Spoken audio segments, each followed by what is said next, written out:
ये क्वेश्चन साबित हो सकता है दोस्तों। अगर आप नए हो तो इस वीडियो को लाइक शेयर सब्सक्राइब अवश्य करिए। तो चलिए हम लोग देखते हैं क्वेश्चन नंबर पहले से। इसमें क्वेश्चन नंबर पहले दिया गया है दोस्तों कि गुप्त काल के प्रथम कुलिक शब्द का अर्थ है। तो गुप्त काल के प्रथम कुलिक शब्द का अर्थ क्या होता है? इसका राइट आंसर होगा दोस्तों मुख्य शिल्पकारी। ऑप्शन नंबर इसका डी वाला राइट आंसर होगा, मुख्य शिल्पकार। ऑप्शन नंबर इसका डी वाला राइट आंसर है दोस्तों। इसके एक्सप्लेनेशन में दिया गया है कि गुप्तकाल के प्रथम कुलिक शब्द का अर्थ होता है मुख्य शिल्पकार, जो कि यह मुख्य न्यायिक अधिकारी को महादंड नायक तथा मुख्य व्यापारी को सार्थवाहक कहा जाता है। ये गुप्तकाल में जो मुख्य न्यायिक अधिकारी होता था उसे महादंड नायक के नाम से जाना जाता था, और जो मुख्य व्यापारी होता था उसे सार्थवाहक के नाम से जाना जाता है। गुप्त वंश का प्रथम महान शासक चंद्रगुप्त प्रथम था। कौन था? चंद्रगुप्त प्रथम था। फिर उसके बाद आता है क्वेश्चन नंबर सेकंड है कि वो भुर्ज यानी कि वर्च छाल कहाँ पाई गई जिस पर ऋग्वेद की वैदिक प्रार्थनाएं यानी कि सूक्ति लिखी गई है। तो वे भुर्ज छाल कहाँ पाई गई हैं जिस पर ऋग्वेद की वैदिक प्रार्थनाएं यानी कि सूक्ति लिखी गई है। तो ये कहाँ पाया गया है? ये जम्मू कश्मीर में मिला है। ऑप्शन नंबर इसका ए वाला राइट आंसर होगा दोस्तों। इसके एक्सप्लेनेशन में दिया गया है कि वो भुर्ज यानी कि बर्च छाल कश्मीर में पाई गई जिस पर ऋग्वेदिक की वैदिक प्रार्थनाएं सूक्ति लिखी गई हैं। लगभग 150 वर्ष पहले ऋग्वेद को सबसे पहली बार छापने के लिए इस भुर्ज की छाल का उपयोग किया गया था। यह पांडुलिपि पुणे महाराष्ट्र के पुस्तकालय में सुरक्षित है। ऋग्वेद जो कि ये ऋग्वेद में 1000 से ज्यादा प्रार्थनाएं हैं जिन्हें हम लोग सूक्त के नाम से भी जानते हैं। फिर उसके बाद आता है क्वेश्चन नंबर थर्ड है कि निम्नलिखित में से कौन सी तमिल कृति हमें आम पुरुषों और महिलाओं के बीच के बारे में सूचित करती है। तो आम पुरुष और महिलाओं के बीच के बारे में कौन सी तमिल कृति जो कि सूचित करती है? तो इस सूची का नाम है दोस्तों पेरिया पुरलम। ऑप्शन नंबर इसका डी वाला राइट आंसर होगा, पेरिया पुरलम इसका राइट आंसर है।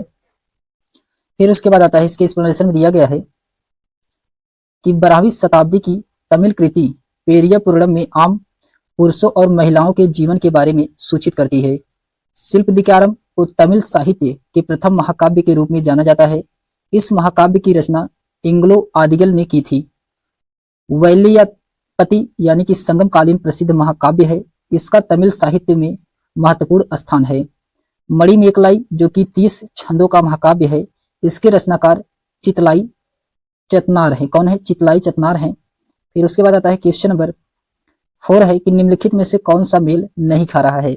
आपको इसमें से बताना है कि कौन सा मेल नहीं खा रहा है। क्वेश्चन नंबर 4 का इसमें राइट आंसर क्या होगा? इसमें दिया गया खजुराहो ये जो कि चंदेल वंश के शासक के द्वारा बनवाया गया था खजुराहो का मंदिर, जो कि सही है। एहोल ये चालुक्य शासक वंश के द्वारा बनवाया गया था, तो ये भी सही है। फिर उसके बाद आता है दोस्तों कांचीपुरम ये जो कि पल्लव राजवंश के द्वारा बनवाया गया था। और महाबलीपुरम ये भी पल्लव राजवंश के द्वारा बनवाया गया था। लेकिन इसमें चोल दिया गया है, आपको यही क्वेश्चन पूछा गया था इसमें से कौन सा बेमेल है। तो ऑप्शन नंबर इसका डी वाला ही राइट आंसर होगा दोस्तों। यही इसमें क्या है? बेमेल है। यहाँ पे चोल नहीं होगा, यहाँ पे पल्लव राजवंश होगा। फिर इसके एक्सप्लेनेशन में दिया गया है कि महाबलीपुरम क्षेत्र का संबंध पल्लव वंश से है। इसमें कुछ महत्वपूर्ण क्षेत्र दिए गए हैं और वंश दिया गया है, जो कि इसमें दिया गया है खजुराहो जो कि ये चंदेल वंश का है। एहोल ये चालुक्य वंश का है। कांचीपुरम ये पल्लव का है। और महाबलीपुरम ये भी क्या है? पल्लव का है। फिर उसके बाद क्वेश्चन नंबर 5 है कि निम्नलिखित कथनों पर विचार कीजिए। आपको इसमें बताना है कि कौन सा कथन सही है। क्वेश्चन नंबर 5 में इसमें पहला कथन में कहा जा रहा है, कथन नंबर फर्स्ट है, इसमें कहा जा रहा है कि तवारीख को सुसुरक्षित व्यक्तियों द्वारा उर्दू में लिखा गया। ये क्या है? ये गलत है दोस्तों। पहला वाला कथन क्या है? गलत है। दूसरे में कहा जा रहा है कि तवारीख के लेखक नगरों में रहते थे। तवारीख के जो लेखक थे वे कहाँ पे रहते थे? वे नगर में रहते थे, जो कि ये क्या है? सही है। फिर उसके बाद आता है तीसरे में कहा जा रहा है वे प्रायः अपने इतिहास सुल्तानों के लिए उनके ढेर सारे पुरस्कार पाने की आशा में लिखा करते थे। ये भी इसमें क्या है? सही है। तो इसमें दूसरा और तीसरा सही है, जबकि पहला क्या है, पहला गलत है इसमें दोस्तों। इसका राइट आंसर होगा ऑप्शन नंबर इसका बी वाला राइट आंसर होगा। दूसरा और तीसरा इसमें क्या है, सही है। इसके एक्सप्लेनेशन दिया गया है कि तवारीख के संबंध में कथन सेकंड और कथन थर्ड दोनों क्या है, सही हैं। तवारीख के लेखक नगरों में रहा करते थे, अपने इतिहास सुल्तानों के लिए उनके ढेर सारे पुरस्कार पाने की आशा में लिखा करते थे। तवारीख के लेखक सचिव, प्रशासक, कवि और दरबारियों जैसे सुशिक्षित व्यक्ति होते थे, जो कि घटनाओं का वर्णन भी करते थे और शासकों को प्रशंसा संबंधी सलाह भी देते थे। तवारीख फारसी भाषा में लिखा गया था। तवारीख किसमें लिखा गया था, ये फारसी भाषा में लिखा गया था। फिर उसके बाद आता है क्वेश्चन नंबर 6 है। क्वेश्चन नंबर 6 में कहा जा रहा है कि निम्नलिखित में से कौन सी रचना सूरदास द्वारा संकलित नहीं है। तो आपको इसमें बताना है कौन सी रचना जो कि सूरदास के द्वारा संकलित नहीं है। तो इसमें दिया गया है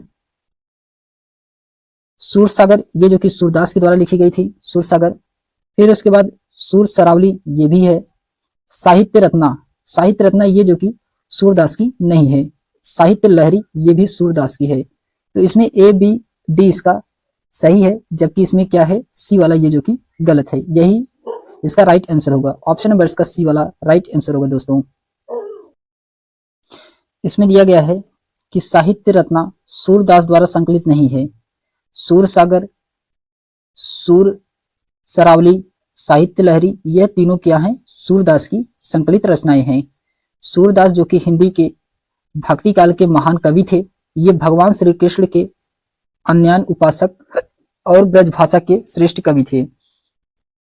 सूरदास हिंदी साहित्य के सूर्य माने जाते थे। फिर उसके बाद आता है क्वेश्चन नंबर 7 है कि निम्नलिखित कथन तथा कारण पर विचार करें और सही विकल्प का इसमें चयन करना है। क्वेश्चन नंबर 7 में तो इसमें दिया गया है दोस्तों, कथन ए में कहा जा रहा है कि 18वीं शताब्दी के दौरान मुगल साम्राज्य धीरे धीरे कई स्वतंत्र क्षेत्रीय राज्यों में बिखर गया, जो कि सही है। कथन इसका क्या है, सही है। फिर उसके बाद आता है कारण आर में कहा जा रहा है कि मुगलों सम्राट द्वारा पतन के साथ कई प्रांत के सूबेदारों और बड़े जमींदारों ने भारतीय उपमहाद्वीप के विभिन्न हिस्सों में अपनी शक्ति और प्रबल कर ली थी। ये भी सही है, ये भी सही है दोस्तों। कारण भी सही है और कथन भी इसका सही है और सही इसका एक्सप्लेनेशन भी कर रहा है।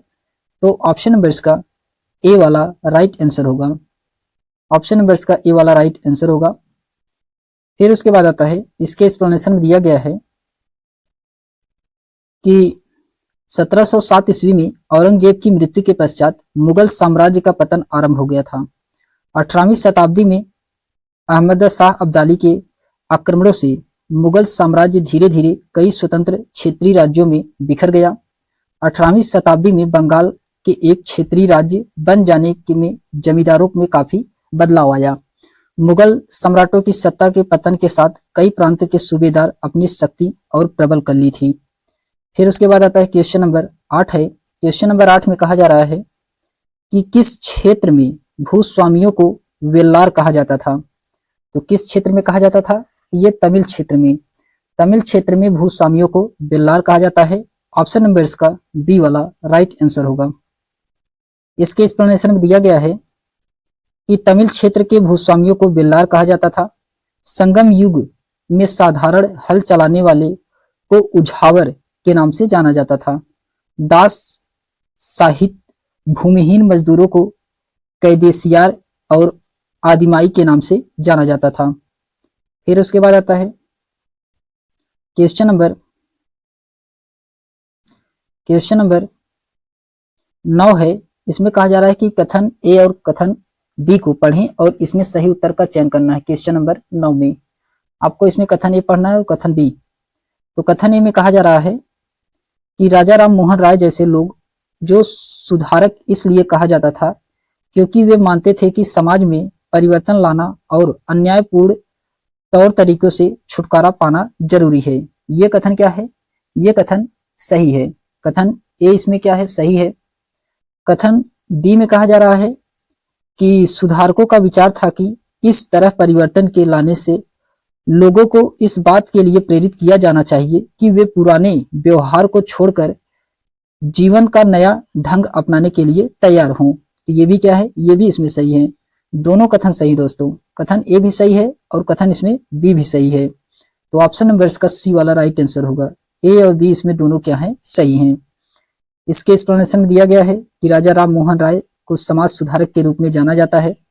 उन्होंने ब्रह्म समाज की स्थापना 1828 में समाज में व्याप्त कुरीतियों को दूर करने के लिए की थी, क्योंकि वे मानते थे कि समाज में परिवर्तन लाना और अन्यायपूर्ण तरीके से छुटकारा पाना जरूरी है। सुधारकों का प्रमुख विचार था कि लोग को समाज में परिवर्तन लाने के लिए प्रेरित किया जाना चाहिए। फिर उसके बाद क्वेश्चन नंबर 10 है कि पूर्व मद्रास यानी कि चेन्नई में स्थापित वेद समाज प्रेरित था। ये वेद समाज जो कि ब्रह्म समाज द्वारा प्रेरित था। ऑप्शन नंबर इसका सी वाला राइट आंसर होगा। ऑप्शन नंबर इसका सी वाला राइट आंसर होगा। इसके एक्सप्लेनेशन में दिया गया है कि पूर्व मद्रास यानी चेन्नई में स्थापित वेद समाज ब्रह्म समाज द्वारा प्रेरित था। ब्रह्म समाज की स्थापना राजा राम मोहन राय के द्वारा 1828 ईस्वी में भारतीय समाज में व्याप्त कुरीतियों को दूर करने के लिए की गई थी। प्रार्थना समाज की स्थापना 1867 ईस्वी में आत्माराम पांडुरंग के द्वारा की गई थी। आर्य समान एक हिंदू सुधार आंदोलन से संबंधित था, जिसकी स्थापना स्वामी दयानंद सरस्वती ने 1875 ईस्वी में किया था। फिर उसके बाद आता है युवा बंगाल आंदोलन। युवा बंगाल आंदोलन ये 1826 में इस आंदोलन की शुरुआत हेनरी विपिडियन डेरोजियो के द्वारा किया गया था। डेरोजियो ने आधुनिक भारत का प्रथम राष्ट्र कवि भी कहा जाता है। तो डेरोजियो को आधुनिक भारत का प्रथम राष्ट्र कवि के नाम से भी इनको जाना जाता है। फिर उसके बाद आता है क्वेश्चन नंबर 11 है कि निम्नलिखित कथन ए और आर को पढ़िए और इसमें उपयुक्त विकल्प का इसमें चयन करना है, कौन सा विकल्प इसमें सही है। कथन ए में कहा जा रहा है कि ईसवी स्वामा रामास्वामी नायकर और पेरियार मनु संहिता, भागवत गीता और रामायण जैसे ग्रंथों की आलोचना की है। तो रामास्वामी नायकर और पेरियार मनु इनके द्वारा भागवत गीता और रामायण जैसे ग्रंथों की आलोचना की गई है। ये क्या है दोस्तों, पहला वाला ये सही है, कथन इसमें ए वाला सही है। और इसमें कारण आर में कहा जा रहा है कि पेरियार ने देखा कि ये ग्रंथ निम्न जातियों के ऊपर उच्च जातियों और महिलाओं के ऊपर पुरुषों का वर्चस्व स्थापित करने के लिए उपयोग में लाए जाते थे, जो कि ये भी सही है, कारण भी सही है और कथन भी सही है और इसका सही एक्सप्लेनेशन भी कर रहा है। तो इसलिए इसका राइट आंसर होगा दोस्तों ऑप्शन नंबर इसका पहला वाला राइट आंसर होगा। ए और आर दोनों सही हैं, ए की आर सही व्याख्या करता है। फिर उसके बाद आता है इसके एक्सप्लेनेशन दिया गया है कि ईसवी पी रामास्वामी नायकर और पेरियार मनु संहिता जो कि भागवत गीता और रामायण जैसे ग्रंथों की आलोचना की है। वेरियार ने देखा कि ये निम्न जाति के ऊपर उच्च जातियों और महिलाओं के ऊपर पुरुषों का वर्चस्व स्थापित करने के लिए इस ग्रंथ का प्रयोग किया जाता था। फिर उसके बाद क्वेश्चन नंबर 12 है दोस्तों कि किस गवर्नर जनरल ने घोषणा की थी कि बहादुर शाह जफर अंतिम मुगल राजा होंगे। तो कौन से गवर्नर जनरल के द्वारा यह घोषणा किया गया था कि बहादुर शाह जफर ये मुगल के अंतिम राजा होंगे। ये लॉर्ड कैनिंग के द्वारा कहा गया था। किसके द्वारा? लॉर्ड कैनिंग के द्वारा कहा गया था। ऑप्शन नंबर इसका ए वाला राइट आंसर होगा। इसके एक्सप्लेनेशन में दिया गया है कि लॉर्ड कैनिंग नामक गवर्नर जनरल की घोषणा की थी कि बहादुर शाह जफर अंतिम मुगल राजा होंगे। 1857 ईस्वी के विद्रोह में भाग लेने के कारण अंग्रेजों द्वारा बहादुर शाह जफर को बंदी बनाकर रंगून भेज दिया गया था। डलहौजी के द्वारा व्यक्तिगत के सिद्धांत आरंभ किया गया था और लॉर्ड हार्डिंग के द्वारा नरबली प्रथा प्रतिबंध लगाया गया था और एर्गिन के द्वारा वाहसी आंदोलन का दमन किया गया था। फिर उसके बाद क्वेश्चन नंबर 13 है दोस्तों कि निम्नलिखित में से किस भाषा में केसरी अखबार छपता था। तो ये मराठी में छपा जाता था। केसरी अखबार किस में छापा जाता था? तो ये मराठी में छापा जाता था। ऑप्शन नंबर इसका सी वाला राइट आंसर होगा। इसके एक्सप्लेनेशन में दिया गया है कि मराठी भाषा में केसरी अखबार छापा जाता था। केसरी अखबार का प्रकाशन बंबई से बाल गंगाधर तिलक के द्वारा किया जाता था। फिर उसके बाद आता है क्वेश्चन नंबर 14 है दोस्तों। क्वेश्चन नंबर 14 में कहा जा रहा है कि निम्नलिखित में से किस एक्ट से भारतीय संविधान द्वारा काफी संख्या में प्रावधान लिए गए हैं? ये किस एक्ट से लिया गया है? तो क्वेश्चन नंबर 14 का इसमें राइट आंसर होगा दोस्तों 1935 के एक्ट के द्वारा। 1935 के एक्ट के द्वारा ऑप्शन नंबर इसका सी वाला राइट आंसर होगा। इसके एक्सप्लेनेशन में दिया गया है कि 1935 के एक्ट से भारतीय संविधान द्वारा काफी संख्या में प्रावधान लिए गए हैं। यह एक विस्तृत दस्तावेज था जिसमें अनुच्छेद 321 और 10 अनुसूचियां इस प्रस्तावना कर अभाव था। इस अधिनियम द्वारा अखिल भारतीय संघ की स्थापना का प्रावधान किया गया था। इस अधिनियम के तहत वर्ष 1927 ईस्वी में एक संघीय न्यायालय की स्थापना की गई थी। इस अधिनियम के द्वारा वर्मा को ब्रिटिश भारत से पृथक कर दिया गया था तथा 2 नए प्रांत सिंध और उड़ीसा को निर्माण किया गया था। इसमें 1909 के एक्ट के द्वारा इसे मार्ले मिंटो सुधार के नाम से भी जाना जाता है। 1909 को इस अधिनियम के द्वारा मुसलमानों के लिए सांप्रदायिक प्रतिनिधित्व तथा पृथक निर्वाचन क्षेत्रों की स्थापना की गई थी। भारतीय स्वाधीनता अधिनियम 1947 इस अधिनियम के तहत भारत का विभाजन कर दिया गया। 2 स्वतंत्र अधिराज्यों यानी कि डोमिनियन स्टेट भारत तथा पाकिस्तान की स्थापना इस अधिनियम के अंतर्गत 15 अगस्त 1947 से भारतीय रियासतों पर ब्रिटिश प्रभुसत्ता क्या हो गई, समाप्त हो गई। फिर उसके बाद क्वेश्चन नंबर 15 है कि निम्नलिखित में से कौन सा सुमेलित नहीं है? आपको इसमें बताना है कौन सा सही सुमेलित नहीं है। तो ग्रह दिया गया है और चंद्रमा की संख्या दी गई है। ग्रह दिया गया है और चंद्रमा की संख्या दी गई है। तो इसमें दिया गया है कि मंगल जो कि 2 है, सही है। बृहस्पति में 53 दिया गया है जो कि क्या है, गलत है। इसमें 27 है, 27 है। और फिर यूरेनस में दिया गया है दोस्तों 52, ये जो कि क्या है, गलत है। और नेपच्यून में 13 दिया गया है, ये भी इसमें गलत है। तो इसमें बी सी डी इसमें क्या है, गलत है, जबकि ए इसमें क्या है, सही है। तो इसका राइट आंसर होगा बी सी डी, इसका राइट आंसर होगा। इसमें कहा जा रहा है कि बृहस्पति ग्रह में चंद्रमा की संख्या 52 न होकर के 27 है और नेपच्यून यानी कि वरुण में चंद्रमा की संख्या 13 न होकर के 14 है। और मंगल नामक ग्रह के 2 उपग्रह चंद्रमा की संख्या है फोबोस और डिमोस। फिर उसके बाद आता है क्वेश्चन नंबर 16 है कि निम्नलिखित कथन ए और आर को पढ़िए तथा उपयुक्त विकल्प का चयन कीजिए। कौन सा इसमें सही है? तो इसमें कहा जा रहा है, कथन ए में कहा जा रहा है, कथन ए में कि उत्तरी ध्रुव वृत्त और उत्तरी ध्रुव के बीच के क्षेत्र में बहुत ठंडी होती है, जो कि सही है। कथन ए इसका सही है। कारण आर में कहा जा रहा है कि सूर्य की किरणें हमेशा तिरछी होती हैं और कम उष्मा देती है, तो ये भी सही है। इसमें दोनों इसमें सही है, लेकिन इसका एक्सप्लेनेशन सही नहीं है। तो इसलिए इसका राइट आंसर होगा ऑप्शन नंबर इसका बी वाला राइट आंसर होगा दोस्तों। ए और आर दोनों सही है, लेकिन सही व्याख्या नहीं है। फिर उसके बाद आता है, इसके एक्सप्लेनेशन में दिया गया है कि उत्तर ध्रुव वृत्त और उत्तर ध्रुव के बीच क्षेत्र में बहुत ठंड होती है।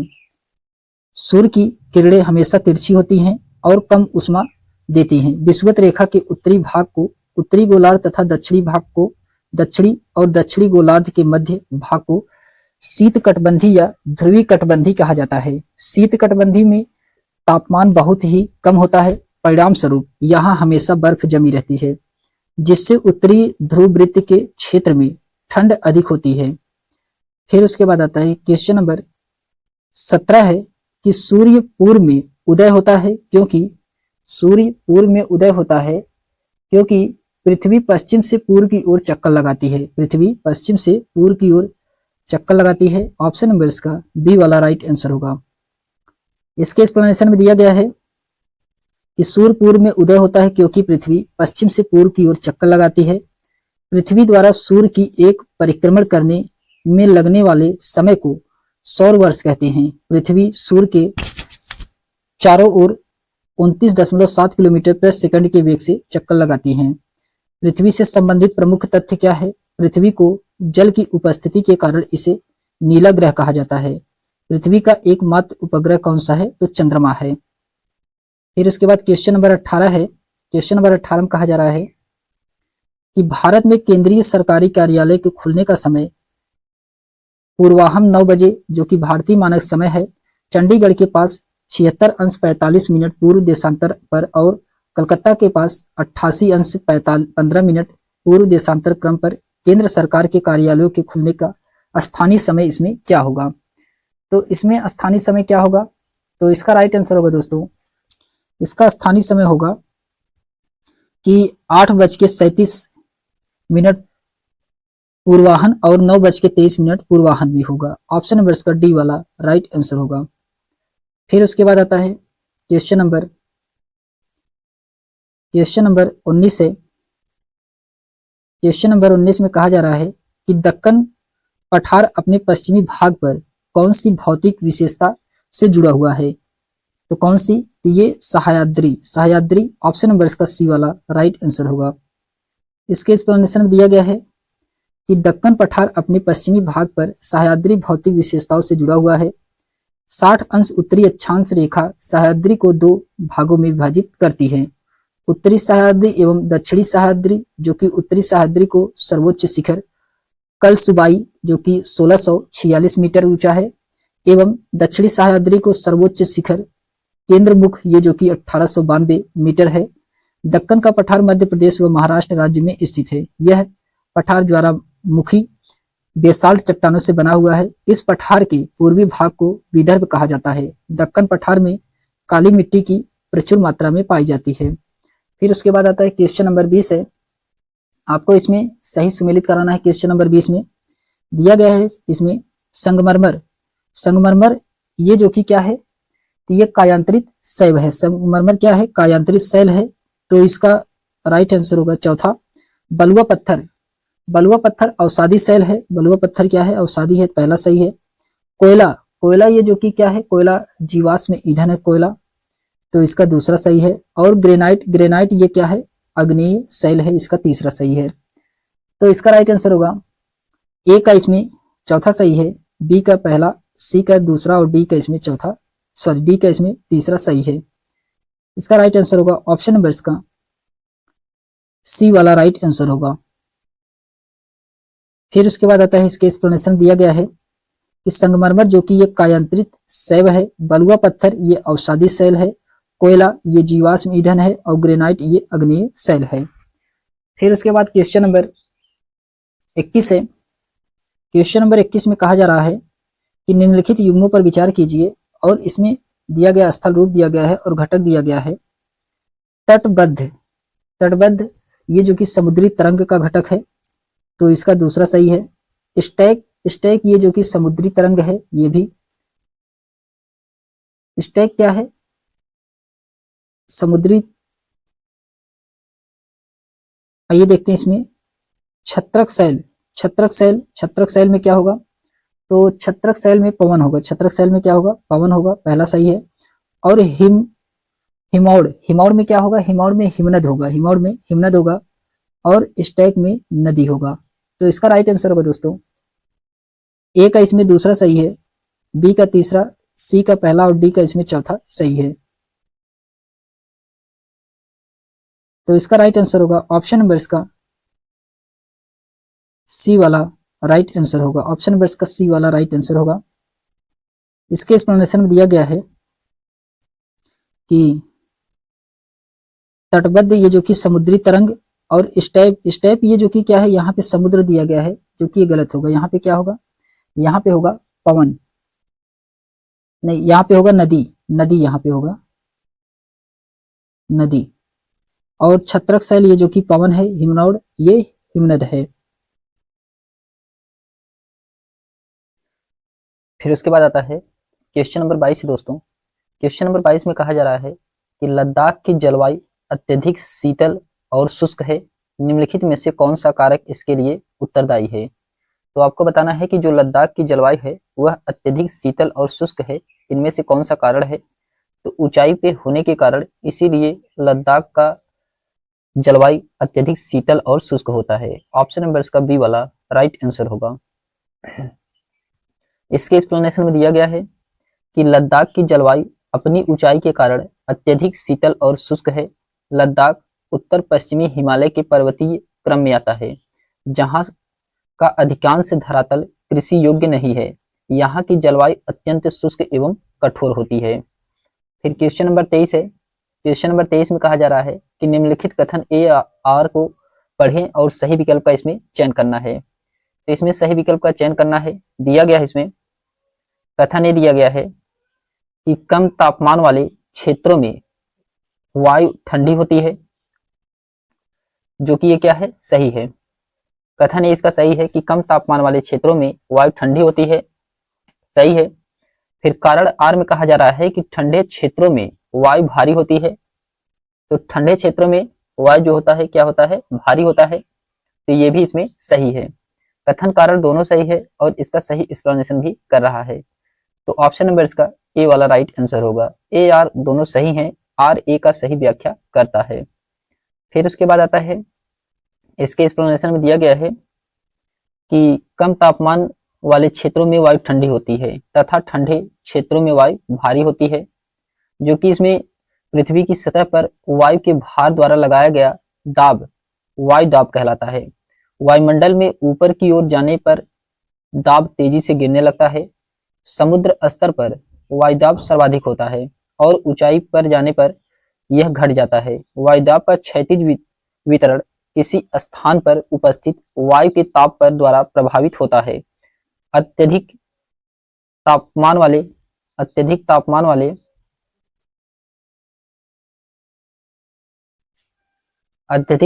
वाले क्षेत्रों में वायु गर्म होकर के ऊपर उठती है। यह निम्न दाब क्षेत्र बनाता है। निम्न दाब बादल युक्त आकाश एवं नम मौसम के साथ जुड़ा होता है। जहां कम तापमान होगा उस क्षेत्र की वायु ठंडी होती है, जिसके फलस्वरूप यह भारी होती है। भारी वायु त्रिमजित होकर के उच्च दाब क्षेत्र बनाती है। उच्च दाब के कारण यह स्पष्ट एवं स्वच्छ आकाश होता है। वायु सदैव उच्च दाब क्षेत्र से निम्न दाब की ओर गमन करती है। फिर उसके बाद आता है क्वेश्चन नंबर 24 है कि निम्नलिखित में से कौन सा जनसंपर्क माध्यम का उदाहरण नहीं है। तो आपको बताना है इसमें जनसंपर्क माध्यम का इसमें से कौन सा उदाहरण नहीं है। तो सेलुलर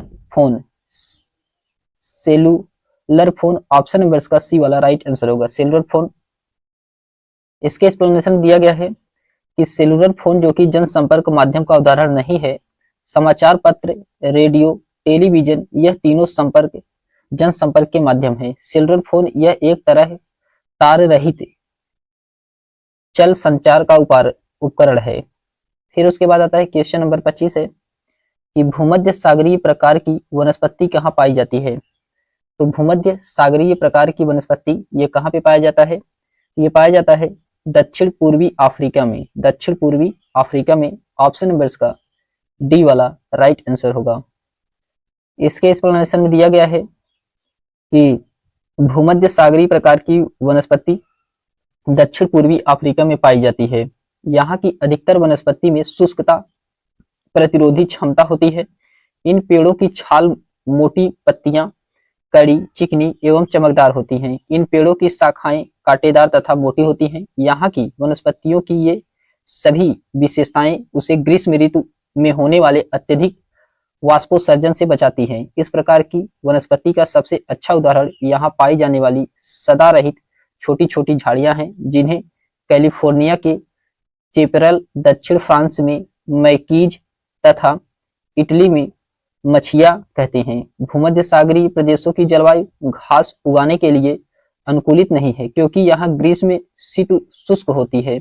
यहाँ पर नींबू जाति के रसदार फल उगाने के लिए प्रसिद्ध है। इस प्रदेश में उगाए जाने वाले प्रमुख फसल कौन कौन से है, तो इसमें संतरा है, नींबू है, अंगूर है, खुमानी है, अनार है और आड़ू है। फिर उसके बाद क्वेश्चन नंबर 26 है कि निम्न संसाधनों पर विचार कीजिए और इसमें आपको बताना है कि प्राकृतिक संसाधन नवीनीकरण संसाधन के उदाहरण इनमें से कौन सा है। तो आपको इसमें बताना इनमें से कौन सा है क्वेश्चन नंबर 26 में। तो इसमें दिया गया है अभ्रक। अभ्रक ये जो कि क्या है, ये प्राकृतिक संसाधन नवीनीकरण संसाधन के उदाहरण नहीं है, ये जो कि गलत हो गया। फिर फॉरेस्ट वन दिया गया है। वन ये जो कि क्या है, ये नवीनीकरण के उदाहरण है, सही है। नेचुरल गैस, प्राकृतिक गैस ये नवीनीकरण में नहीं आता है। और मृदा ये जो कि नवीनीकरण में आता है। जल ये भी नवीनीकरण में आता है। तो इसका राइट आंसर होगा दूसरा, चौथा और पांचवा इसका राइट आंसर होगा। तो इसमें राइट आंसर होगा दोस्तों ऑप्शन नंबर इसका सी वाला राइट आंसर होगा। केवल इसमें बी, डी, ई इसका राइट आंसर होगा। फिर उसके बाद आता है क्वेश्चन, इसके एक्सप्लेनेशन में दिया गया है कि वन, मृदा एवं जल प्राकृतिक संसाधन नवीनीकरण संसाधन के उदाहरण है। प्राकृतिक संसाधन वे संसाधन होते हैं जो प्रकृति से प्राप्त होते हैं तथा कुछ संसाधनों के साथ उपयोग किए जाते हैं। वन मनुष्यों के लिए इमारती लकड़ी, जनजातियों और जानवरों के लिए भोजन, पानी और आश्रय प्रदान करता है। जीवों के बीच पोषक चक्र खाद्य श्रृंखला बनाते हैं और प्रजातियों की जैव विविधता को बढ़ावा देते हैं। महासागरीय जल जो कि ये प्राकृतिक संसाधन का एक उदाहरण है। महासागरीय तरंगों का उपयोग करके तरंग शक्ति उत्पन्न करने के लिए किया जाता है, जो एक नवीनी ऊर्जा का स्रोत है। फिर उसके बाद समुद्र में समुद्री प्रजातियों की जैव विविधता होती है, जहां पोषक चक्र सामान्य होते हैं। प्राकृतिक संसाधन मानवता की प्राकृतिक विरासत का हिस्सा है। फिर इसमें नोट में दिया गया है कि नवीनीकरण संसाधन जो कि ऊर्जा के उदाहरण है। ऊर्जा, सौर ऊर्जा, पवन ऊर्जा, जल विद्युत ऊर्जा, ज्वारीय ऊर्जा, बायोस ऊर्जा, जैव ईंधन अनवीनीकरण संसाधन के उदाहरण है। कोयला, पेट्रोलियम तथा प्राकृतिक गैस। फिर उसके बाद क्वेश्चन नंबर 27 है कि मृदा के विचरण गठन में कौन से कारक मुख्य भूमिका निभाते हैं। तो आपको बताना है इसमें कौन से कारक हैं जो कि इसमें मुख्य भूमिका निभाते हैं। तो इसमें दिया गया है, तो इसमें मुख्य भूमिका मूल चट्टान निभाते हैं और स्थलाकृत ये जो कि नहीं है। जलवायु संबंधित कारक ये है। फिर उसके बाद समय दिया गया है, ये भी इसमें नहीं है। ए और सी इसका राइट आंसर होगा। ए और सी इसका राइट आंसर होगा। तो ऑप्शन नंबर इसका डी वाला राइट आंसर होगा। ए और सी इसका क्या है, राइट आंसर है। इसके एक्सप्लेनेशन में दिया गया है कि मृदा के विचरण गठन में मूल चट्टान एवं जलवायु संबंधित कारक मुख्य भूमिका निभाते हैं। जलवायु मृदा निर्माण का सबसे महत्वपूर्ण सक्रिय कारक है। मृदा के विकास में संलग्न विभिन्न जलवायु तत्व हैं। वर्षा, वाष्पीकरण की बर्बरता अथवा अवधि तथा आदर्श एवं तापक्रम। मृदा के निर्माण में शैल एक निष्क्रिय नियंत्रक कारक है। मृदा निर्माण के गठन व संरचना शैल निक्षेप, खनिज एवं रासायनिक संयोजन पर निर्भर करती है। जिन स्थानों पे मृदाएं नहीं होती हैं अर्थात परिपक्व नहीं होती हैं, वहां की मृदा का मूल शैल के साथ घनिष्ठ संबंध होते हैं। मूल शैल यानी कि चट्टान की भांति स्थलाकृति भी एक दूसरे निष्क्रिय नियंत्रण कारक है। तीव्र ढालों वाले क्षेत्रों में मृदा छिछली तथा सपाट क्षेत्रों में मृदा गहरी व मोटी होती है। फिर उसके बाद क्वेश्चन नंबर 28 है कि कर्ज का जाल ग्रामीण इलाकों में मुख्यतः के बीच एक शोषणकारी संबंध को दर्शाता है। तो इसमें कौन सा एक शोषणकारी संबंध को दर्शाता है। तो शोषणकारी संबंध को यह दर्शाता है दोस्तों छोटे किसान और खेतिहर मजदूर को। छोटे किसान और खेतिहर मजदूर, ऑप्शन नंबर का बी वाला राइट आंसर होगा। फिर उसके बाद आता है, इसके एक्सप्लेनेशन में दिया गया है कि कर्ज का जाल ग्रामीण इलाकों में मुख्यतः साहूकार और छोटे किसान के बीच एक शोषणकारी संबंध को दर्शाता है। साहूकार यथेष्ट संपत्ति तथा घनाष्ट व्यक्ति होते हैं। छोटे किसान वह किसान होते हैं जिनके पास खेती करने की योग्य भूमि केवल 1 हेक्टेयर से ज्यादा और 2 हेक्टेयर से कम होती है। भारत में ज्यादातर किसान छोटे और सीमांत हैं। कर्ज की समस्या ग्रामीण में छोटे किसानों में ज्यादा है, इसीलिए कर्ज रूपी जाल साहूकार और छोटे किसानों के बीच एक शोषणकारी संबंध को प्रदर्शित करता है। फिर क्वेश्चन नंबर 29 है कि कथन ए और आर को पढ़िए तथा उपयुक्त विकल्प का इसमें चयन करना है। कौन सा विकल्प इसमें सही है क्वेश्चन नंबर 29 में। तो इसमें अभिकथन ए दिया गया है कि लोकतंत्र में स्वतंत्र संचार माध्यम यानी कि मीडिया महत्वपूर्ण है। ये क्या है, ये सही है दोस्तों। लोकतंत्र में स्वतंत्र मीडिया होनी चाहिए, जो कि सही है। कारण आर में कहा जा रहा है कि संचार माध्यम मीडिया से प्राप्त सूचना विश्वसनीय होना चाहिए, न कि पक्षपातपूर्ण होना चाहिए। तो ये भी इसमें सही है। कथन और कारण इसमें दोनों सही है।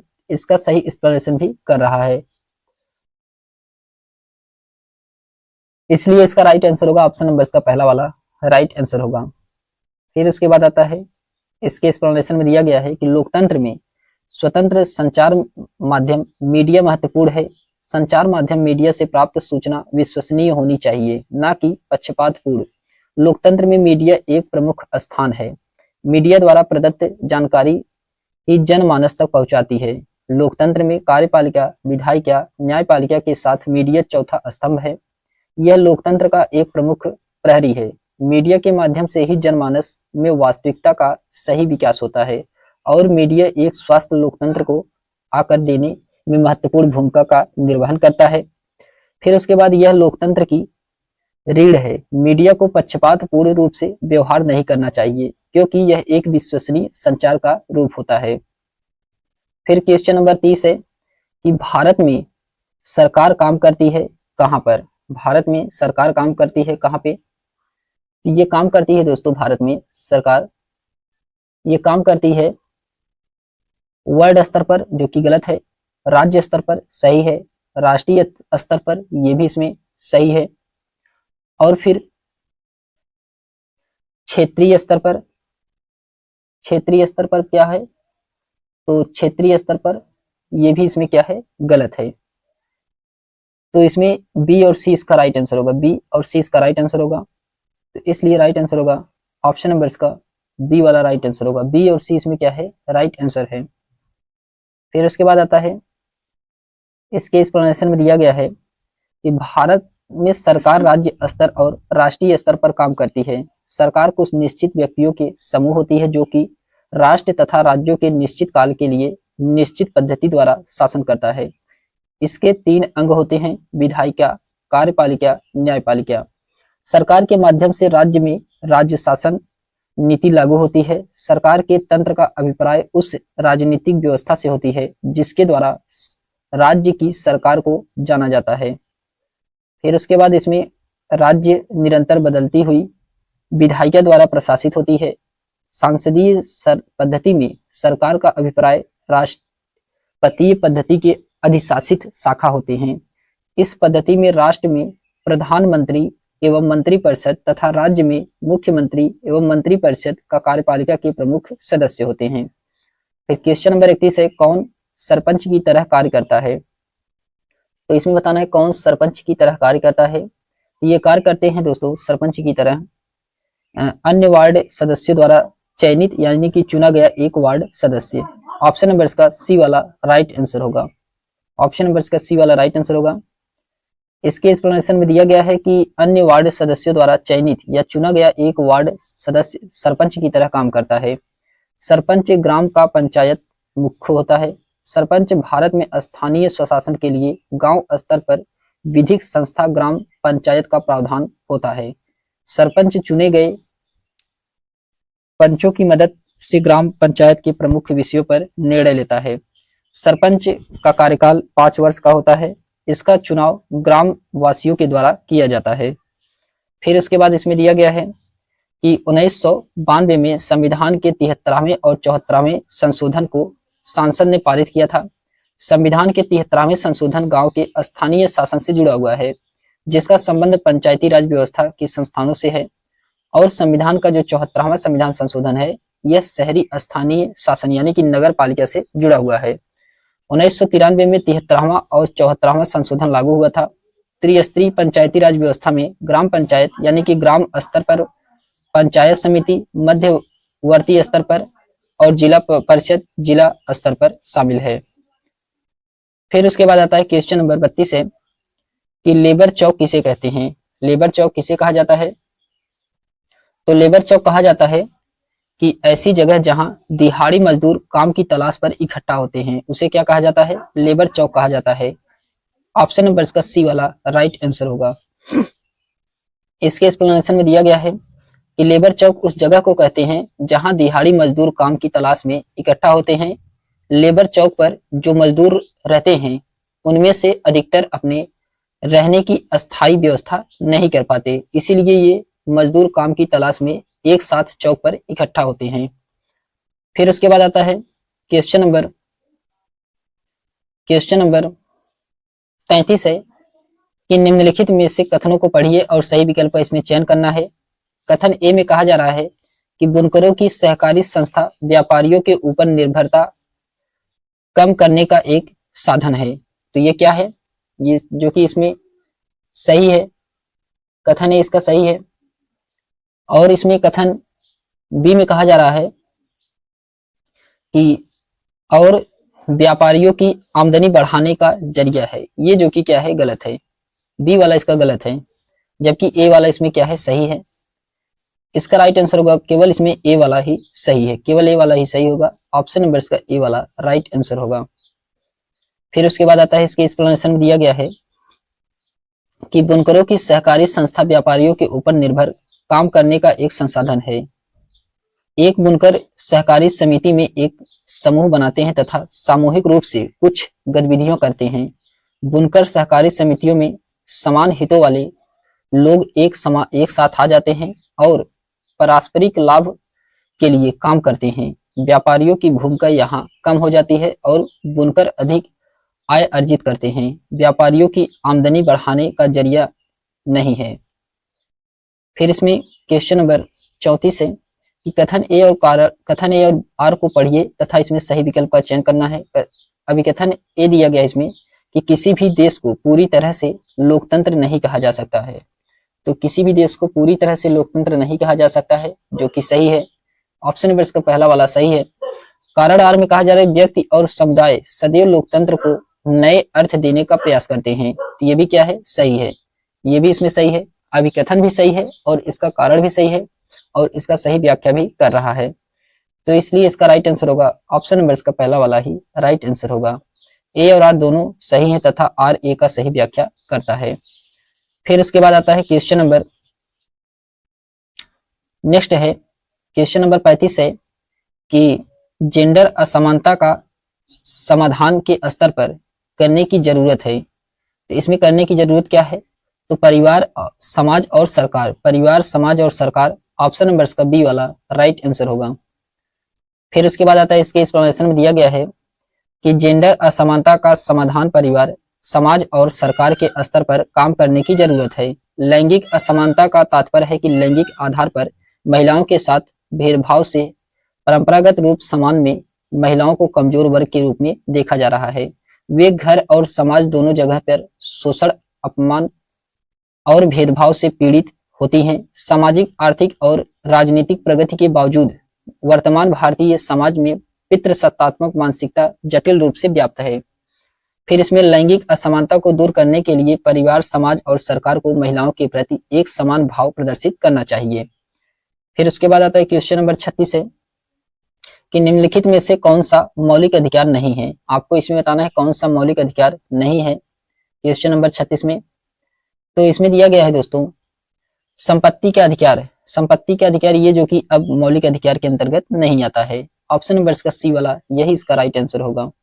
इसके एक्सप्लेनेशन में दिया गया है कि संपत्ति का अधिकार जो कि मौलिक अधिकार नहीं है। संविधान के भाग 3 में अनुच्छेद 12 से 35 तक मौलिक अधिकारों का विवरण है। इन्हें भारत का अधिकार पत्र यानी कि मैग्ना कार्टा भी कहा जाता है।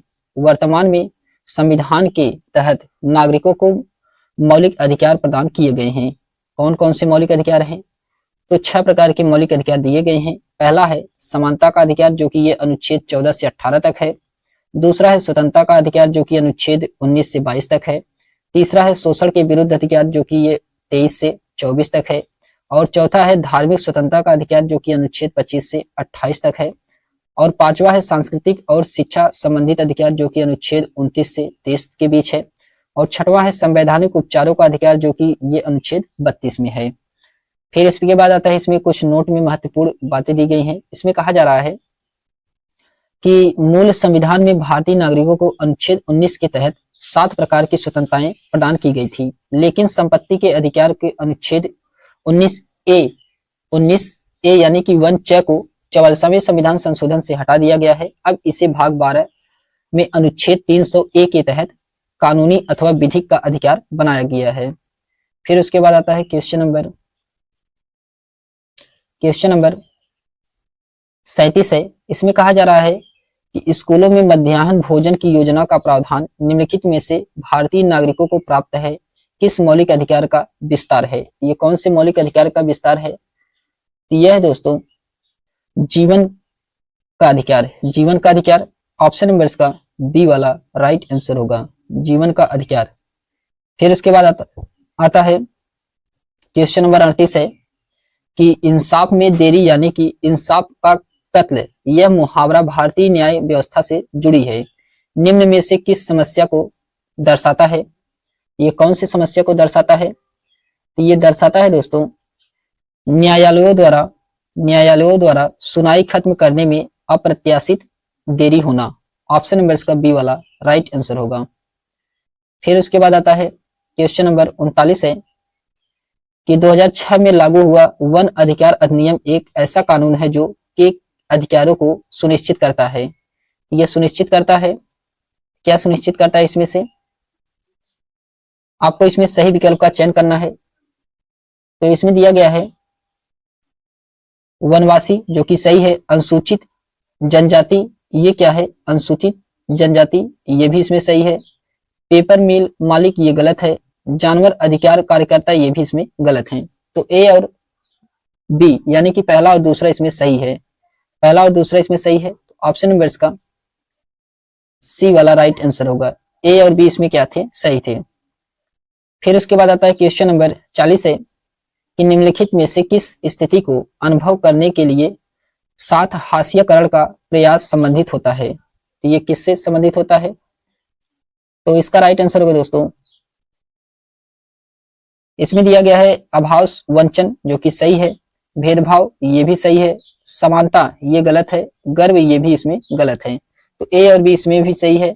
तो इसका राइट आंसर होगा ऑप्शन नंबर इसका पहला वाला राइट आंसर होगा। ए और बी इसमें क्या है? सही है।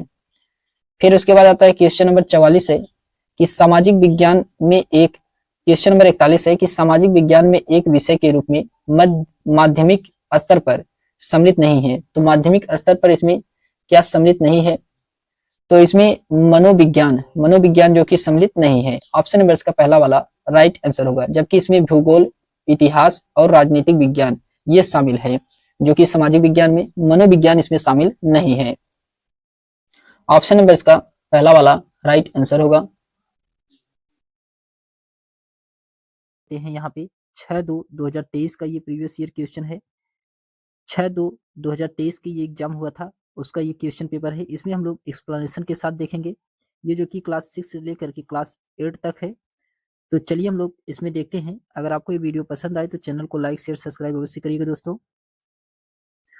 तो इसमें क्वेश्चन नंबर पहला दिया गया है कि कुषाणों ने किन निम्नलिखित शक्तिशाली केंद्रों से शासन किया था?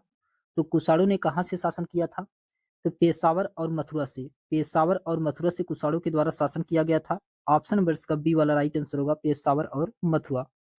फिर उसके बाद आता है इसके एक्सप्लेनेशन दिया गया है कि कुषाणों ने पेशावर और मथुरा नामक शक्तिशाली केंद्रों से शासन किया।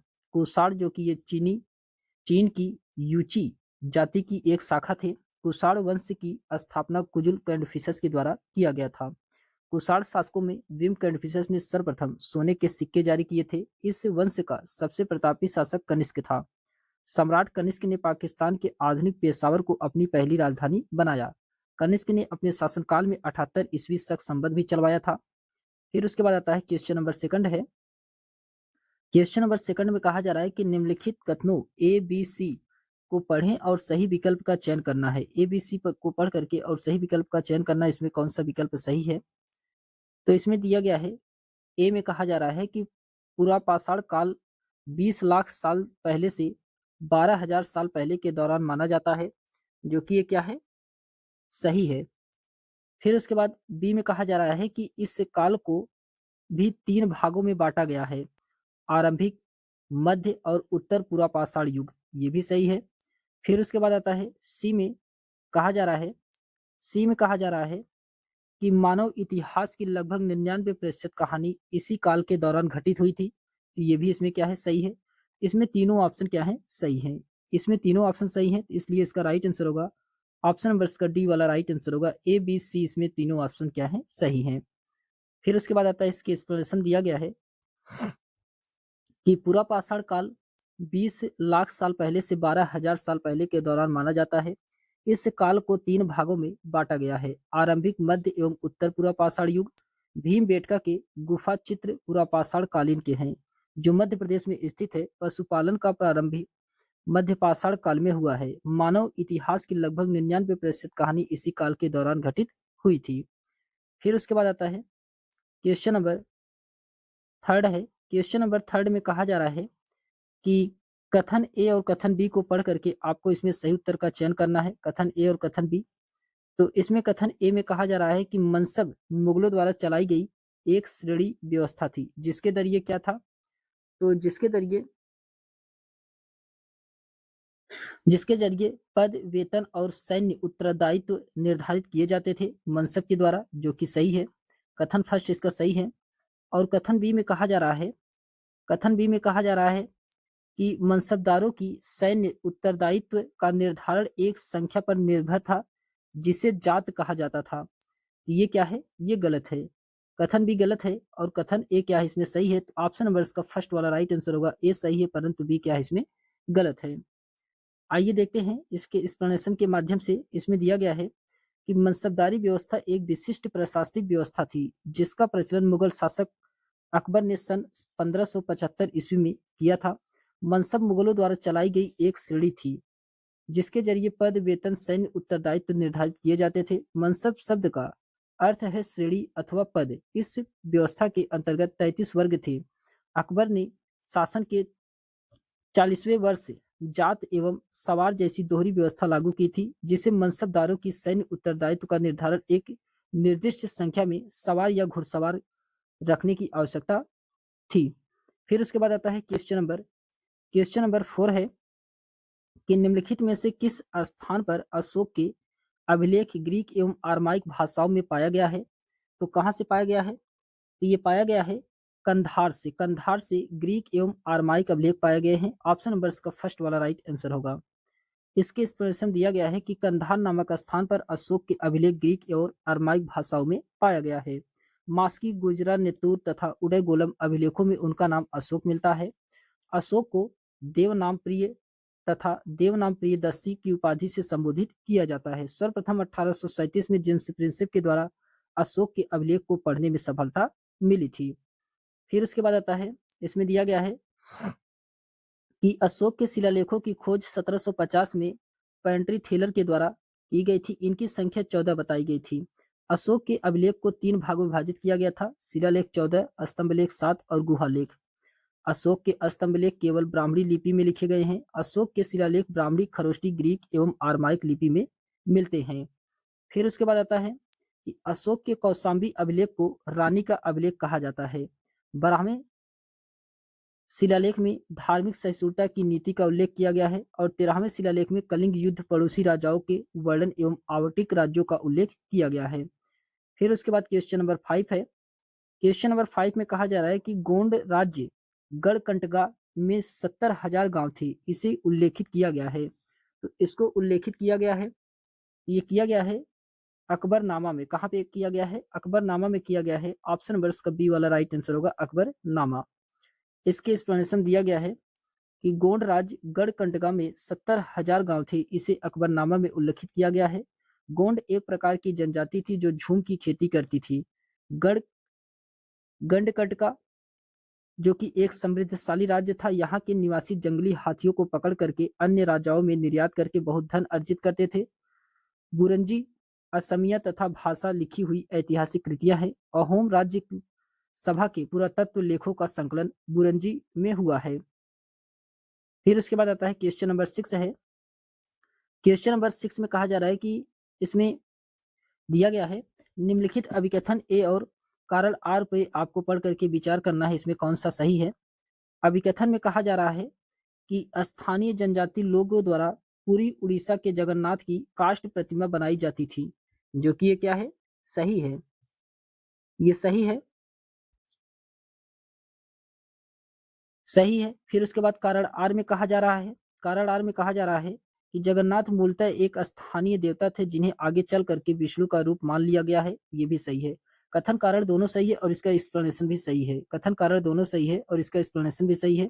इसलिए इसका राइट आंसर होगा ऑप्शन नंबर का फर्स्ट वाला राइट आंसर होगा। ए और आर दोनों सही है। आर ए का सही व्याख्या कर रहा है। फिर उसके बाद आता है इसके एक्सप्लेनेशन दिया गया है। आइए देखते हैं इसके एक्सप्लेनेशन में क्या दिया गया है। इसके एक्सप्लेनेशन में कहा जा रहा है कि पूरी उड़ीसा में जगन्नाथ का संप्रदाय, जगन्नाथ का शाब्दिक अर्थ है कि दुनिया का मालिक, जो विष्णु भगवान का पर्यायवाची है। अब तक जगन्नाथ की काष्ठ प्रतिमा स्थानीय जनजाति लोगों द्वारा बनाई जाती है, जिससे तात्पर्य निकलता है कि जगन्नाथ मूलतः एक स्थानीय देवता थे। इन्होंने आगे चल करके विष्णु का रूप मान लिया गया है। बालभद्र, सुभद्र और जगन्नाथ की लघु मूर्तियां ताम्र पांडुलिपि में उड़ीसा में स्थित है। फिर उसके बाद आता है कि 12वीं शताब्दी में गंग वंश के एक अत्यंत प्रतापी राजा अनंत वर्मन ने पुरी में पुरुषोत्तम जगन्नाथ के लिए एक मंदिर बनवाने का निश्चय किया था। बाद में 1230 में राजा अन अनगंभीर तृतीय ने अपना राज्य पुरुषोत्तम जगन्नाथ को समर्पित कर दिया और स्वयं को जगन्नाथ का प्रतिनिधित्व घोषित किया। फिर उसके बाद आता है क्वेश्चन नंबर 7 है कि निम्नलिखित में से कौन सा कथन बिरसा आंदोलन के विषय में सही है। तो बिरसा आंदोलन के विषय में कौन सा कथन सही है, इसमें आइए देखते हैं बिरसा आंदोलन के संबंध में कौन सा कथन सही है। तो इसमें दिया गया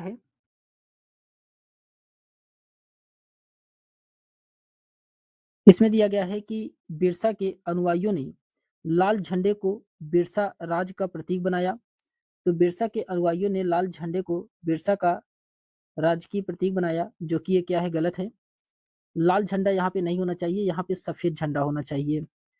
फिर बी में कहा जा रहा है कि बिरसा ने लोगों को उकसाने के लिए परंपरागत प्रतीक और भाषा का इस्तेमाल किया, ये इसमें सही है। फिर उसके बाद आता है सी में कहा जा रहा है कि बिरसा आंदोलन आदिवासी समाज को सुधारने के विरुद्ध था, ये जो कि क्या है, गलत है। आदिवासी समाज को सुधारने के विरुद्ध नहीं था, बल्कि उसके समर्थन में थे। डी में कहा जा रहा है कि बिरसा ने मिशनरियों और हिंदू जमींदारों को लगातार विरोध किया था, ये भी इसमें सही है। तो इसका राइट आंसर होगा बी और डी, इसका क्या है, सही है। बी और डी सही है, ए और इसमें सी क्या था, गलत है। तो बी डी ऑप्शन नंबर के ए वाले में है, बी डी ऑप्शन नंबर का फर्स्ट वाले में है, यही इसका राइट आंसर होगा। फिर उसके बाद आता है इसके एक्सप्लेनेशन दिया गया है कि बिरसा का जन्म एक मुंडा परिवार में हुआ था। मुंडा एक जनजातीय समूह है जो छोटा नागपुर में रहता है। 1895 ईस्वी में बिरसा ने अपने अनुयायियों से आह्वान किया कि वे अपने गौरवपूर्ण अतीत को पुनर्जीवित करने के लिए संकल्प ले, तथा जब आंदोलन फैलने लगा तो अंग्रेजों ने बिरसा को 1895 में गिरफ्तार करके 2 साल के लिए जेल में डाल दिया। 1897 ईस्वी में जेल से लौटने के बाद बिरसा ने समर्थन जुटाते हुए गांव-गांव घूमने लगे। बिरसा ने लोगों को उकसाने के लिए परंपरागत प्रतीक और भाषा का इस्तेमाल किया। सफेद झंडा बिरसा का राजकीय प्रतीक था। फिर उसके बाद आता है कि बिरसा का आंदोलन आदिवासी समाज को सुधारने का था। बिरसा ने वैष्णव धर्म का प्रचार के साथ कुछ भी समय बिताए। उन्होंने मुंडाओं से आह्वान किया कि वे शराब पीना छोड़ दे, गांव को साफ रखें और जादू टोने में विश्वास न करें। ध्यान देने वाली बात यह है कि बिरसा ने मशीनरियों और हिंदू जमींदारों का भी लगातार विरोध किया और वह उन्हें बाहर के मानते थे, जो कि मुंडा जीवन शैली को नष्ट कर रहे थे। फिर उसके बाद आता है क्वेश्चन नंबर 8 है कि निम्नलिखित कथन ए और बी पर विचार करके आपको बताना इसमें से कौन सा सही है। कथन ए में कहा जा रहा है कि लाखों ग्रामीण महिलाएं जो सूत काटकर अपनी जीविका को चला रही थी, वे 19वीं शताब्दी के मध्य तक बेरोजगार हो गई, जो कि कथन ये सही है। फिर उसके बाद कथन बी में कहा जा रहा है कि 1830 के दशक तक भारतीय बाजार ब्रिटेन में बने सूती कपड़े से पट गए और 1880 के दशक तक स्थिति यह हो गई थी कि भारत के लोग जितना कपड़ा पहनते थे उसमें से 2/3 ब्रिटेन में बना होता था, ये भी इसमें सही है। कथन ए इसमें सही है और कथन बी भी दोनों सही, इसमें दोनों सही है और इसका सही एक्सप्लेनेशन भी कर रहा है। तो दोनों सही है और इसका सही एक्सप्लेनेशन भी कर रहा है, तो ऑप्शन नंबर का डी वाला राइट आंसर होगा। ए और बी दोनों सही है तथा ए का कारण बी है। फिर उसके बाद आता है इसके एक्सप्लेनेशन दिया गया है कि लाखों ग्रामीण महिलाएं जो सूत काटकर अपनी जीविका चला रही थी, वे 19वीं शताब्दी के मध्य तक बेरोजगार हो गई। निर्धन परिवारों में आर्थिक संकट का कारण बना। कुछ संदर्भों में महिलाओं, वृद्ध लोगों और बच्चियों को भी ढंग से परिवार के उपलब्ध संसाधनों तक पहुंच से वंचित किया जाता था। 1880 के दशक तक स्थिति यह हो गई थी कि भारत के लोग जितना कपड़ा पहनते थे उसका 2/3% ब्रिटेन में बना होता था, क्योंकि उस समय ब्रिटेन में एक पूंजीवादी देश था जहां भारत के ही सूती कपड़े बनाते थे और ब्रांड के रूप में भारत लाते थे और इसे यहीं पर बेच देते थे। फिर उसके बाद क्वेश्चन नंबर 9 है कि निम्नलिखित में से कौन सा कथन सही है। क्वेश्चन नंबर 9 बताना है कि कौन सा कथन सही है। तो इसमें दिया गया है कि महात्मा गांधी और रविन्द्रनाथ टैगोर ने औपनिवेशिक शिक्षा का विरोध किया था, जो कि ये क्या है, गलत है। महात्मा गांधी और रविन्द्रनाथ टैगोर ने औपनिवेशिक शिक्षा का समर्थन किया था, ये इसमें क्या है, सही है। तो बी वाला इसका राइट आंसर होगा। ऑप्शन नंबर इसका बी वाला राइट आंसर है। फिर उसके बाद आता है इसके एक्सप्लेनेशन दिया गया है कि महात्मा गांधी और रविन्द्रनाथ टैगोर ने औपनिवेशिक शिक्षा का विरोध किया। गांधी जी का मानना था कि शिक्षा केवल भारतीय भाषाओं में ही दी जानी चाहिए। उनके मुताबिक अंग्रेजी में दी जा रही शिक्षा भारतीयों को अपाहिज बना देगी। वहीं रविन्द्रनाथ टैगोर का कथन है कि शिक्षा को सृजनात्मक के साथ प्राकृतिक परिवेश के साथ जोड़ना चाहिए। और गांधी जी पश्चिम सभ्यता और मिशनरियों, मशीनों व प्रौद्योगिकी की उपासना के कट्टर आलोचक थे। टैगोर आधुनिक पश्चिमी सभ्यता और भारतीय परंपरा के श्रेष्ठ तत्व का सम्मिश्रण चाहते थे, अतः औपनिवेशिक शिक्षा दोनों ने विरोध किया, इसीलिए यह कथन क्या था, सही था। फिर उसके बाद क्वेश्चन नंबर 10 है कि प्राचीन ग्रंथ में विधवाओं को जलाने की अनुमति कहीं नहीं दी गई है। यह कथन किस समाज सुधारक के साथ जुड़ी हुई है। क्वेश्चन नंबर 10 का इसमें राइट आंसर होगा ये राजा राम मोहन राय के साथ। राजा राम मोहन राय के साथ ऑप्शन नंबर इसका डी वाला राइट आंसर होगा, राजा राम मोहन राय के साथ जुड़ा हुआ है। फिर उसके बाद आता है इसके एक्सप्लेनेशन दिया गया है कि प्राचीन ग्रंथों में विधवाओं को जलाने की अनुमति कहीं नहीं दी गई है। यह कथन प्रसिद्ध समाज सुधारक राजा राम मोहन राय के साथ जुड़ी हुई है। इन्होंने भारतीय पुनर्जागरण के अग्रदूत और आधुनिक भारत का जनक कहा जाता है। इन्होंने बाल विवाह, सती प्रथा, जातिवाद, कर्मकांड, पर्दा प्रथा आदि का भरपूर विरोध किया है।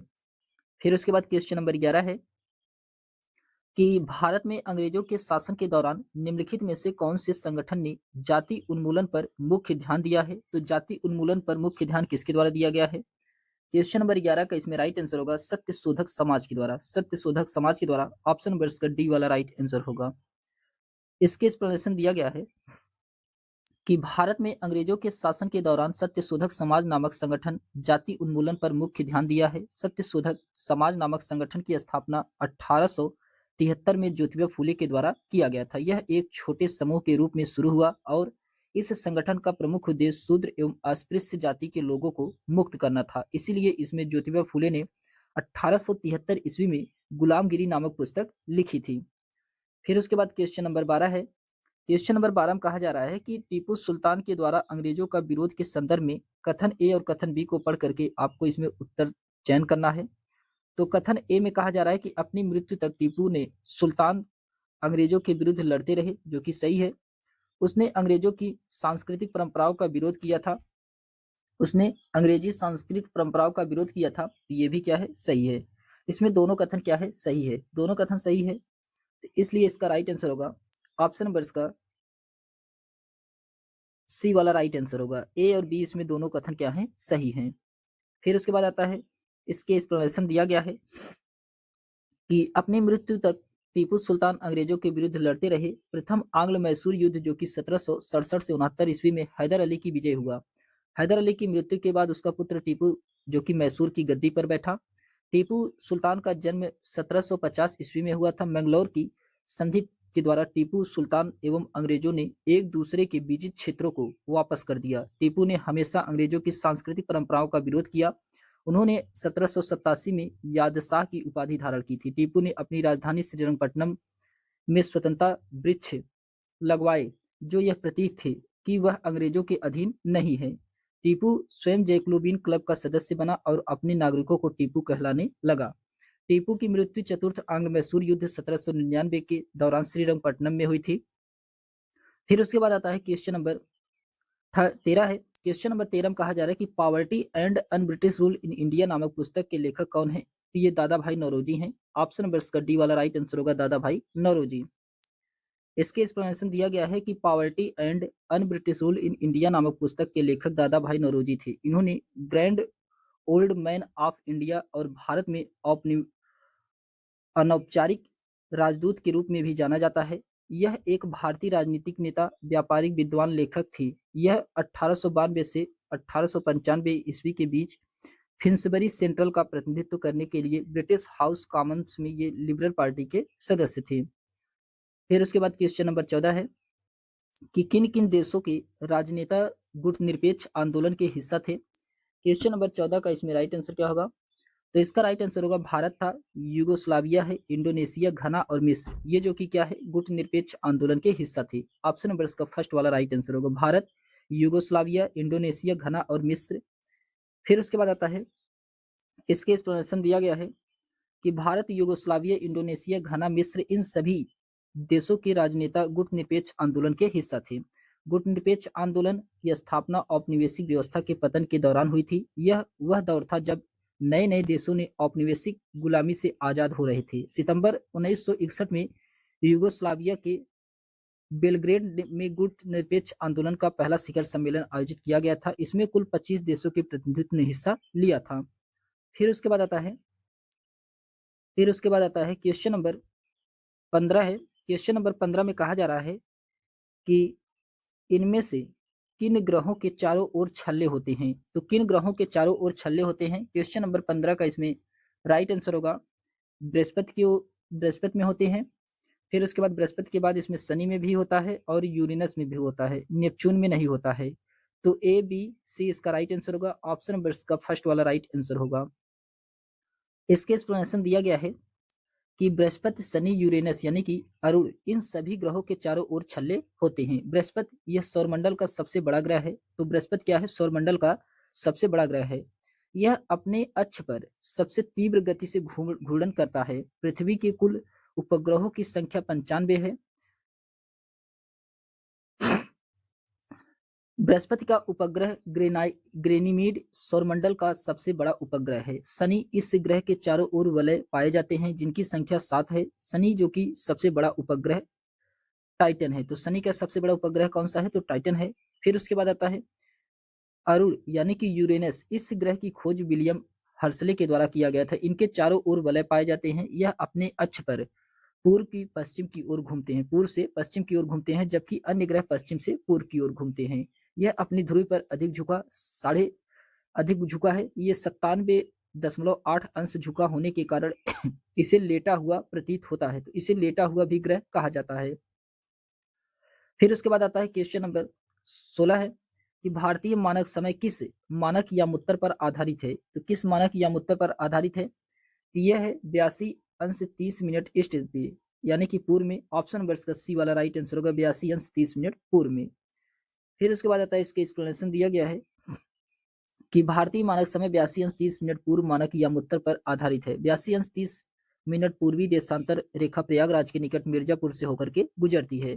भारतीय मानक समय यामुत्तर रेखा उत्तर प्रदेश, मध्य प्रदेश, छत्तीसगढ़, उड़ीसा, आंध्र प्रदेश कुल 5 राज्यों से होकर के गुजरती है।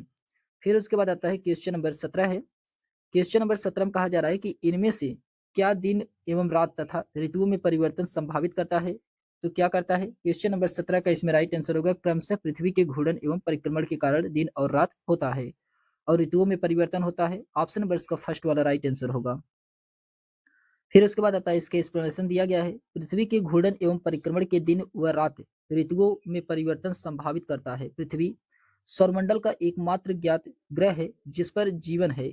जल की उपस्थिति होने के कारण इसे नीला ग्रह भी कहा जाता है। पृथ्वी का एकमात्र उपग्रह चंद्रमा है। यह अपने अक्ष पर 23.5 अंश पर झुकी हुई है। यह सूर्य के चारों ओर 29.8 किलोमीटर प्रति सेकंड की वेग से चक्कर लगाती है।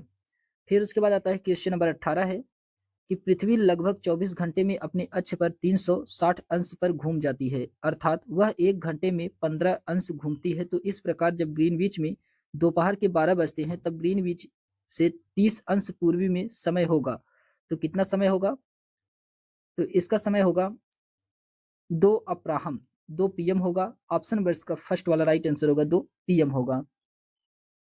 फिर उसके बाद आता है, इसके एक्सप्लेनेशन दिया गया है कि पृथ्वी लगभग 24 घंटे में अपने 300 अक्ष पर 360 अंश पर घूम जाती है, अर्थात वह 1 घंटे में 15 अंश घूमती है। इस प्रकार जब ग्रीनविच में दोपहर के 12 बजते हैं तब ग्रीनविच से 30 अंश पूर्वी में समय का 2 अपराह्न होता है।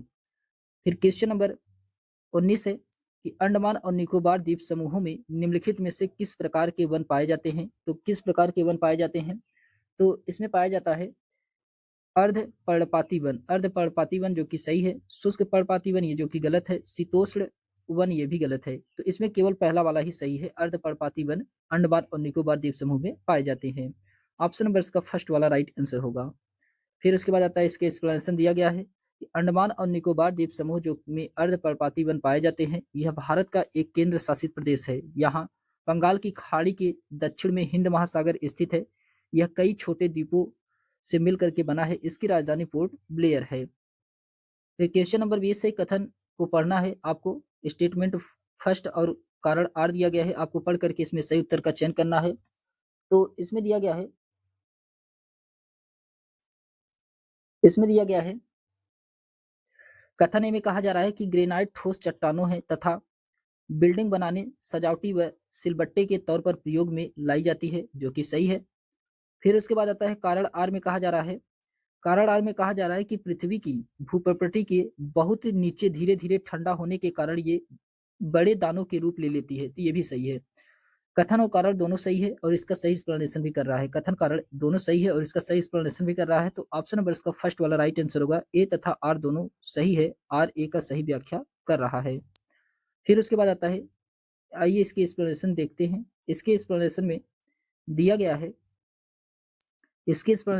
है कि ग्रेनाइट ठोस चट्टाने हैं तथा बिल्डिंग बनाने की में सजावटी व सिलबट्टे के तौर पर प्रयोग में लाई जाती है। ग्रेनाइट जो कि मणि भई दानेदार शिला है जिसका प्रमुख आयोस्टाफिक होता है। ग्रेनाइट पृथ्वी के प्रत्येक भाग में पाया जाता है। भारत में यह प्रचुर मात्रा में मिलता है। तमिलनाडु के तंजाउर नगर में स्थित बृहदेश्वर मंदिर विश्व का पहला ऐसा मंदिर है जो ग्रेनाइट पत्थर से बनाया गया है। तो विश्व का ऐसा पहला मंदिर कौन सा है जो कि ग्रेनाइट पत्थर से बनाया गया है? तो ये कौन सा है? बृहदेश्वर मंदिर है। ये कहाँ पे है? ये तंजाउर में है, तमिलनाडु के। पृथ्वी की भूप्रकृति के बहुत नीचे धीरे धीरे ठंडा होने के कारण ये बड़े दानों के रूप ले लेते हैं। फिर उसके बाद आता है क्वेश्चन नंबर 21 है कि इसमें दिया गया है कि पवन के बारे में दिए गए कथनों के पढ़ करके आपको सही विकल्प का चयन करना है। तो इसमें पवन के बारे में पढ़ करके सही विकल्प का चयन करना है, कौन सा इसमें सही है। तो इसमें कहा जा रहा है ए में कि मानसूनी पवनें मौसमी पवनों का उदाहरण है, जो कि सही है। बी में कहा जा रहा है कि मौसमी पवनें वर्ष भर लगातार निश्चित दिशा में ही चलती रहती है, जो कि गलत है। सी में कहा जा रहा है कि स्थल व समुद्र समीर अस्थायी पवनों का उदाहरण है, तो ये भी गलत है। इसमें केवल पहला वाला ही क्या है? सही है। इसमें केवल पहला वाला ही सही है, इसलिए इसका राइट आंसर होगा ऑप्शन नंबर इसका फर्स्ट वाला राइट आंसर होगा। केवल इसमें पहला वाला क्या है? सही है। फिर उसके बाद आता है इसके एक्सप्लेनेशन दिया गया है कि पवनें 3 प्रकार की होती हैं, प्रचलित पवन, मौसमी पवन और अस्थायी पवन। मौसमी पवन वह पवन है जिसकी प्रवाहित होने की दिशा समय या मौसम के अनुसार परिवर्तित हो जाती है। स्थलीय, समुद्री व मानसूनी पवनें मौसमी पवने के उदाहरण है। फिर क्वेश्चन नंबर 22 है कि संघनन के संदर्भ में निम्नलिखित कथनों को पढ़िए और आपको बताना है इसमें से कौन सा सही है। संघनन के संदर्भ में बताना है कौन सा सही है। तो संघनन के संदर्भ में इसमें दिया गया है, ए में कहा जा रहा है कि जलवाष्प संघनित होकर के ठंडा होकर जल की बूंदें बनाती है, जो कि क्या है? सही है। बी में कहा जा रहा है कि जब जल की ये बूंदें इतनी भारी हो जाती है कि वायु में तैर न सकने तब ये वर्षण के रूप में नीचे आ जाती है, ये भी सही है। फिर उसके बाद आता है सी में कहा जा रहा है कि आकाश में उड़ते हुए जेट हवाई जहाज अपने पीछे पद चिन्ह छोड़ते हैं क्योंकि इंजनों से निकली नमी संघनित होती है, ये भी सही है। इसमें तीनों ऑप्शन क्या है? सही है। तीनों ऑप्शन इसमें सही है, इसलिए इसका राइट आंसर क्या होगा? इसमें तीनों ऑप्शन सही है, तो इसलिए इसका राइट आंसर होगा ऑप्शन नंबर इसका डी वाला राइट आंसर होगा। ए बी सी इसमें क्या है? सही है। फिर उसके बाद आता है क्वेश्चन नंबर, अच्छा इसके एक्सप्लेनेशन दिया गया है कि गैस के द्रव बनाने की परिघटना को संघनन कहते हैं। संघनन तब होता है जब उष्मांक हिमांक बिंदु से कम या ज्यादा रहता है। जलवाष्प संघनित होकर के ठंडा होकर के जल की बूंदें बनाते हैं। यह प्रक्रिया वाष्पन के विपरीत है। प्रायः जल चक्र के संदर्भ में ही इसका प्रयोग होता है। वर्षा भी एक प्रकार का संघनन ही है। आकाश में उड़ता हुआ एक जेट हवाई जहाज अपने पीछे पद चिन्ह छोड़ते हैं क्योंकि इंजनों से निकली नमी संघनित हो जाती है, इसीलिए संघनन के संदर्भ में तीनों क्या है, सही है। फिर क्वेश्चन नंबर 23 है कि तिब्बती एटीलोप का शिकार किसके ऊन या शहतूत के लिए किया जाता है, क्योंकि क्वेश्चन नंबर 23 का इसमें राइट आंसर क्या होगा, क्योंकि इसमें पहले में कहा जा रहा है कि यह वजन में हल्का होता है, जो कि सही है। फिर उसके बाद यह अत्यधिक गर्म होता है, ये भी सही है। यह जानवर बहुत अधिक संख्या में है पाए जाते हैं, ये जो कि गलत है, जानवर बहुत अधिक संख्या में नहीं पाए जाते हैं। इसमें ए और बी दोनों सही है, ए और बी सही है, जबकि इसमें सी वाला क्या है, गलत है। तो A B C option number का फर्स्ट वाले में है, ए बी ऑप्शन नंबर के फर्स्ट वाले में है, फर्स्ट वाला इसका राइट आंसर होगा। इसके एक्सप्लेनेशन दिया गया है कि तिब्बती एटीलोप का शिकार करके ऊन शहतूत के लिए किया जाता है, क्योंकि यह वजन में हल्का होता है और यह अत्यधिक गर्म होता है। ये पूर्वोत्तर तिब्बत पठार में पाए जाने हैं। उनका शिकार उनके बेहद गर्म, नरम तथा हल्के अंडरफर के लिए किया जाता है, आमतौर पर मृत्यु के बाद प्राप्त होता है। शाहतूश साल पारंपरिक रूप से भारत में शादी के तोहफे के रूप में दिए जाते हैं तथा एक साल बनाने के लिए 3 से 5 तिब्बती एटीलोप अंडरफर प्रयोग किए जाते हैं। फिर उसके बाद क्वेश्चन नंबर 24 है कि नीचे दिए गए कथन ए और बी पर विचार करके आपको सही उत्तर का चयन करना है क्वेश्चन नंबर 24 में। तो इसमें दिया गया है ए में कहा जा रहा है कि संसाधन असीमित होते हैं और इन पर मानवीय क्रियाओं का प्रभाव नहीं होता है। जो नवीनीकरण संसाधन होते हैं वे असीमित होते हैं और इन पर मानवीय क्रियाओं का प्रभाव नहीं होता है, जो कि ये क्या है, गलत है। बी में कहा जा रहा है कि अनवीनीकरण संसाधन की तुलना में नवीनीकरण संसाधन जल्द ही पुनः पूरित हो जाते हैं, ये सही है। तो ए वाला इसका गलत है, बी वाला इसका क्या है, सही है। ए गलत है, बी सही है, तो इसका राइट आंसर होगा ऑप्शन नंबर का डी वाला राइट आंसर होगा। ए गलत है लेकिन बी क्या है, सही है। फिर उसके बाद आता है इसके एक्सप्लेनेशन में दिया गया है कि नवीनीकरण संसाधन में संसाधन है जिन्हें एक बार उपयोग करने के बाद फिर से पुनः स्थापित किया जा सकता है तथा पुनः उपयोग में लाया जा सकता है। इन्हें नव्य संसाधन भी कहते हैं। सौर ऊर्जा, पवन ऊर्जा, भूतापीय ऊर्जा नवीनीकरण संसाधन के उदाहरण है। अनवीनीकरण संसाधन वे संसाधन है जिनके भंडार में प्राकृतिक प्रक्रियाओं द्वारा पुनर्स्थापन नहीं होता है। कोयला, पेट्रोल तथा प्राकृतिक गैस अनवीनीकरण संसाधन के उदाहरण है, इसीलिए इसमें ए क्या है, गलत है, और बी क्या है, सही है। फिर क्वेश्चन नंबर 25 है कि सेलों से खनिजों को बाहर निकालने की प्रक्रिया का क्रम क्या होगा अगर आप पृथ्वी की सतह से उसकी आंतरिक सतहों तक जाते हैं, तो क्या होता है। क्वेश्चन नंबर 25 का इसमें राइट आंसर क्या होगा, तो इसमें सबसे पहले क्या होगा, सबसे पहले इसमें आएगा अखनन। अखनन ये सबसे पहले आएगा, फिर अखनन के बाद इसमें विवृत खनन आएगा, ये दूसरे नंबर पे आएगा। फिर उसके बाद कूपकी खनन, ये तीसरे नंबर पे आएगा। ये जो कि इसका क्या होगा, सही क्रम होगा। सी ए बी इसका सही क्रम है, सी ए बी इसका सही क्रम है, तो ऑप्शन नंबर इसका फर्स्ट वाला राइट आंसर होगा। सी ए बी इसका क्या है, सही क्रम है। फिर उसके बाद आता है आखनन, विवृत खनन और कूपी खनन, यह जो कि सेलों से खनिजों को बाहर निकालने की प्रक्रिया का क्रम है, जो कि पृथ्वी के सतह की उसकी आंतरिक तहों तक जाती हैं।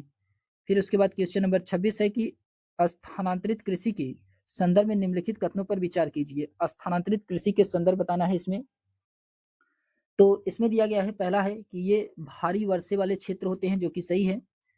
यह तीव्र पुनर्जनन वाले क्षेत्रों में प्रचलित होती हैं, तो ये भी सही है।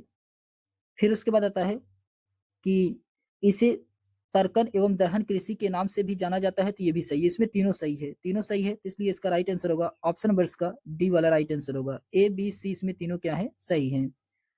इसके एक्सप्लेनेशन दिया गया है कि स्थानांतरित कृषि के संदर्भ में निम्न कथन सही है। ये भारी वर्षा वाले क्षेत्र होते हैं, यह तीव्र पुनर्जनन क्षमता वाले क्षेत्रों में क्षेत्र प्रचलित होते हैं। इस कृषि प्रणाली को कर्तन एवं दहन कृषि के नाम से जाना जाता है। यह कृषि अमेजन बेसिन के सघन क्षेत्रों उष्णकटिबंधीय अफ्रीका, दक्षिण पूर्व एशिया और पूर्वोत्तर भारत में प्रचलित है। फिर उसके बाद आता है क्वेश्चन नंबर 27 है कि अगर आप कक्षा में प्रेयरी और बोल्ट पर परिचर्चा कर रहे हैं तो आप विश्व मानचित्र पर किस क्षेत्र को अंकित करेंगे, तो किस क्षेत्र को अंकित किया जाएगा। क्वेश्चन नंबर 27 का इसमें राइट आंसर होगा कनाडा, दक्षिण अफ्रीका को, कनाडा और दक्षिण अफ्रीका को। तो इसका राइट आंसर क्या होगा, कनाडा और दक्षिण अफ्रीका कहाँ पे है, तो कनाडा और दक्षिण अफ्रीका अच्छा, नीचे दिया गया है कनाडा और दक्षिण अफ्रीका, ऑप्शन बर्स का डी वाला राइट आंसर होगा। फिर उसके बाद आता है इसके एक्सप्लेनेशन दिया गया है कि अगर आप कक्षा में प्रेयरी और बेल्ट पर परिचर्चा कर रहे हैं तो आप विश्व मानचित्र पर क्रमशः कनाडा और दक्षिण अफ्रीका को अंकित करेंगे। यह शीतोष्ण कटिबंधीय घास के मैदानों के उदाहरण है। यह 30 अंश से 45 अंश अक्षांशों के मध्यवर्ती भागों में पाए जाते हैं। उत्तरी गोलार्ध में स्थलीय विस्तार अधिक होने के कारण इस मैदान का विस्तार कहीं कहीं 50 अंश उत्तरी अक्षांश तक पाया जाता है। इन घासों के मैदानों को संयुक्त राज्य अमेरिका व कनाडा में prairie, Argentina, Uruguay, Brazil, pampas दक्षिण अफ्रीका में बेल्ट, यूरेशिया में स्पीटीज और ऑस्ट्रेलिया में डाउन्स कहा जाता है। फिर उसके बाद क्वेश्चन नंबर 28 है कि रूढ़िबद्ध धारणाओं के संदर्भ में निम्नलिखित वक्तव्यों पर ध्यान दीजिए। रूढ़िबद्ध धारणाओं के संदर्भ में निम्नलिखित वक्तव्यों पर ध्यान देना है। इसमें कौन सा सही है रूढ़िबद्ध के धारणाओं में? तो इसमें दिया गया है, पहले में कहा जा रहा है कि रूढ़िबद्ध धारणाएं हमें प्रत्येक व्यक्ति के अनोखे और अलग व्यक्ति के पास खास गुण एवं क्षमताएं होती है जिसके रूप में देखने से रोक देती है, जो कि सही है। ए वाला इसका सही है, ये रूढ़िबद्ध धारणाएं है। फिर बी में कहा जा रहा है कि रूढ़िबद्ध धारणाएं बड़ी संख्या में लोगों को एक ही प्रकार की खांचे में जड़ देती है, तो ये भी सही है। फिर सी में कहा जा रहा है कि रूढ़िबद्ध धारणाओं का हम सब प्रभाव पड़ता है क्योंकि इसके चलते हमें उन कामों को करने का मौका मिलता है जिनमें हमें अच्छे हैं, ये जो कि क्या है, गलत है। तो ए और बी इसका सही है और इसमें सी वाला क्या है, गलत है। ए और बी इसका सही है, तो ए बी इसमें केवल बी वाले में दिया गया है। ऑप्शन नंबर का बी वाला राइट आंसर होगा, ये जो कि रूढ़िबद्ध धारणाओं के अंतर्गत आता है।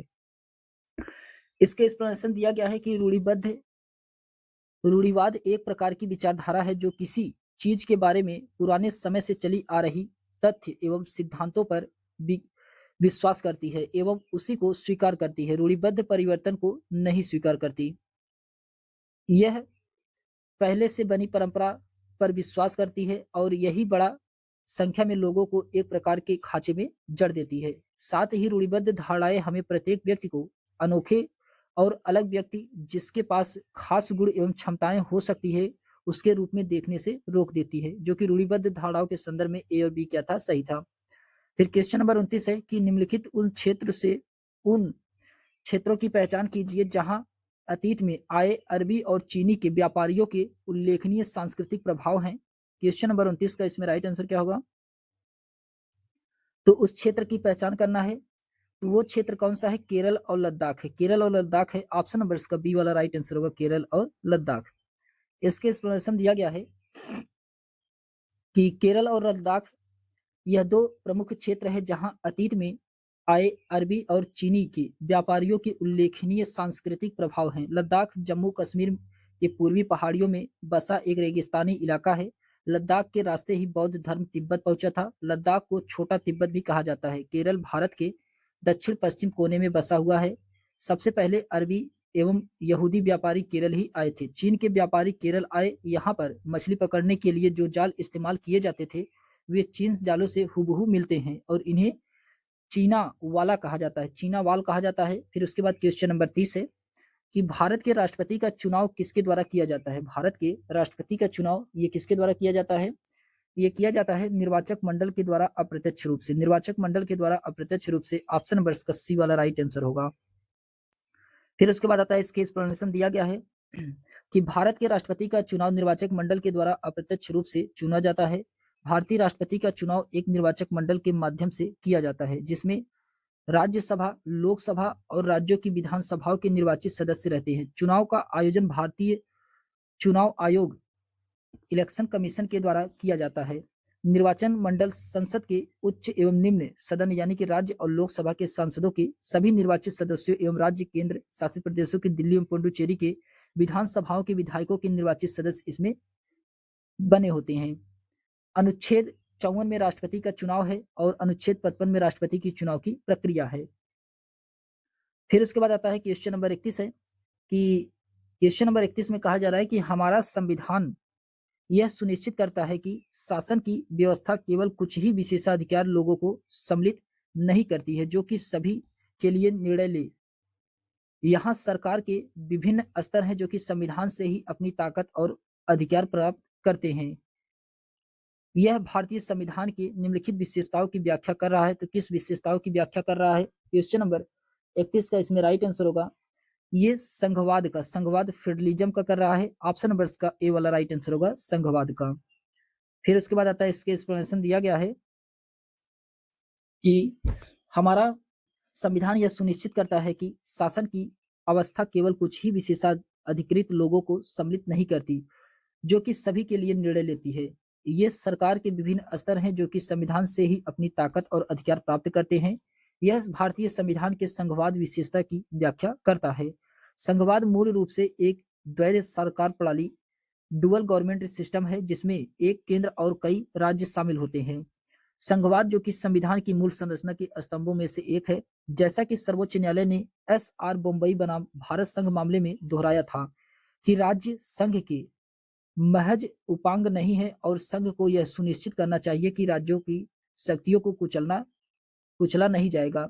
संघीय सिद्धांतकार केसी बियर के अनुसार भारतीय संविधान की प्राकृतिक अर्ध संघीय है, क्वासी फेडरल है। फिर उसके बाद क्वेश्चन नंबर 32 है कि इनमें से कौन सी स्थिति भारत के एक शहर से आए प्रवासी मजदूर की अवस्था के सबसे करीब दर्शाती है? तो क्वेश्चन नंबर 32 का इसमें राइट आंसर होगा, इसमें दिया गया है ए में कहा जा रहा है कि बाबू शहर के मुख्य बाजार में एक पक्का दुकान का मालिक है, उससे उसे पूरे वर्ष आय मिलती है, जो कि ये गलत है। फिर उसके बाद आता है कि राजन एक ठेले पर दिन में सामान बेचता है और रात होने पर उसी से सो जाता है। ये जो कि क्या है, ये क्या है? तो ये अप्रवासी मजदूर की अवस्था है, अप्रवासी मजदूर की अवस्था है। ऑप्शन नंबर इसका बी वाला यही इसका राइट आंसर होगा। इसके एक्सप्लेनेशन दिया गया है कि राजन एक ठेले पर दिन में सामान बेचता है और रात होने पर उसी में सो जाता है। यह स्थिति भारत के एक शहर में आए प्रवासी मजदूर की अवस्था को सबसे करीब से दर्शाती है। अपने मूल निवास स्थान से दूर आंतरिक अथवा अंतर्राष्ट्रीय सीमाओं के पार लोगों की आवाजाही के प्रवासन कहते हैं। अंतर्राष्ट्रीय प्रवासी श्रमिक अधिनियम 1979 में प्रवासी श्रमिकों को नियुक्ति करने के वाले सभी प्रतिष्ठानों का पंजीकरण होना आवश्यक किया गया था या अनिवार्य किया गया था। फिर उसके बाद आता है क्वेश्चन नंबर 33 है कि दादन व्यवस्था के संदर्भ में निम्नलिखित कथनों पर विचार कीजिए। दादन व्यवस्था के संदर्भ बताना है, इसमें से कौन सा सही है दादन व्यवस्था के संदर्भ में? तो इसमें दादन व्यवस्था में कहा गया है कि यह व्यवस्था भारत में बड़े उद्योगों में प्रचलित है, जो कि गलत है। दादन व्यवस्था बड़े उद्योगों में प्रचलित नहीं है। बी में कहा जा रहा है कि इनमें व्यापारी कच्चा माल देता है और उसे तैयार करके माल प्राप्त होता है, तो ये जो कि सही है, ये दादन व्यवस्था है। फिर उसके बाद आता है सी में कहा जा रहा है कि इसमें बुनकर अधिकतर अपने घर का कार्यशाला में कार्य करते हैं, ये भी सही है। इसमें बी और सी सही है, बी और सी सही है, जबकि ए वाला क्या था, गलत है। बी और सी किसमें है? तो बी और सी ऑप्शन नंबर के सी वाले में है। बी और सी इसमें क्या है, दोनों सही हैं। फिर उसके बाद आता है इसके एक्सप्लेनेशन दिया गया है कि दादन व्यवस्था में बुनकरों और व्यापारियों के बीच एक तादाद में संबंध स्थापित होता है, जिसमें व्यापारी कच्चा माल देता है और उसे तैयार माल प्राप्त होता है। यह दादन व्यवस्था भारत के अधिकांश क्षेत्रों में बुनाई उद्योग में प्रचलित है। इनमें बुनकर अधिकतर अपने घर या कार्यशाला में कार्य करते हैं। फिर उसके बाद क्वेश्चन नंबर 34 है कि एक विरोध प्रदर्शन के दौरान पुलिस के द्वारा हेक्टर पीटरसन की हत्या की किस घटना की ऐतिहासिक संघर्ष से जुड़ी हुई है? तो ये किस घटना से ऐतिहासिक संघर्ष से जुड़ा हुआ है? ये जुड़ा हुआ है दक्षिण अफ्रीका में रंगभेद की नीति के संघर्ष के खिलाफ। दक्षिण अफ्रीका में रंगभेद की नीति के संघर्ष के खिलाफ जुड़ा हुआ है। ऑप्शन नंबर का सी वाला राइट आंसर होगा। इसके एक्सप्लेनेशन दिया गया है कि एक विरोध प्रदर्शन के दौरान पुलिस के द्वारा हेक्टर पीटरसन की हत्या की घटना दक्षिण अफ्रीका के रंगभेद नीति के खिलाफ संघर्ष से जुड़ी हुई है। रंगभेद प्रणाली ने लोगों को उनकी त्वचा के रंग के आधार पर विभाजित करने का कार्य किया है। इसी रंगभेद प्रणाली के कारण ही अश्वेत लोग को मतदान के अधिकार से वंचित रखा गया है। रंगभेद व्यवस्था में उपनिवेशवाद और जातिवाद के चरम को दर्शाया गया है। रंगभेद के खिलाफ लंबे संघर्ष के वर्ष 1994 में दक्षिण अफ्रीका ने आखिरकार स्वतंत्रता प्राप्त की और एक नए संविधान का निर्माण करके रंगभेद पर प्रतिबंध लगा दिया। इसी नए निर्मित संविधान में सभी को समान अधिकार दिए गए हैं। फिर क्वेश्चन नंबर 35 है कि हिंदू उत्तराधिकार अधिनियम 2005 निम्नलिखित में से किस कारण हेतु लैंगिक समानता की ओर एक कदम है। क्वेश्चन नंबर 35 का इसमें राइट आंसर होगा यह है, इसमें दिया गया है कि यह बेटियों को विवाह के बाद पैतृक कुल नाम रखने का अधिकार देता है, जो कि गलत है। फिर उसके बाद आता है कि यह बेटियों को पिता की संपत्ति पर अधिकार दिलाता है, ये सही है। बेटियों के पिता की संपत्ति पे अधिकार दिलाता है, ये जो कि सही है। ऑप्शन नंबर इसका बी वाला यही इसका क्या होगा, राइट आंसर होगा। फिर उसके बाद आता है, इसके एक्सप्लेनेशन दिया गया है कि हिंदू उत्तराधिकार अधिनियम धारा 2005 के अनुसार यह बेटियों को पिता की संपत्ति पर अधिकार दिलाता है। सितंबर 2005 में 1956 के अधिनियम में संशोधन के बाद वर्ष 2005 में महिलाओं को संपत्ति विभाजन के लिए सहायदाई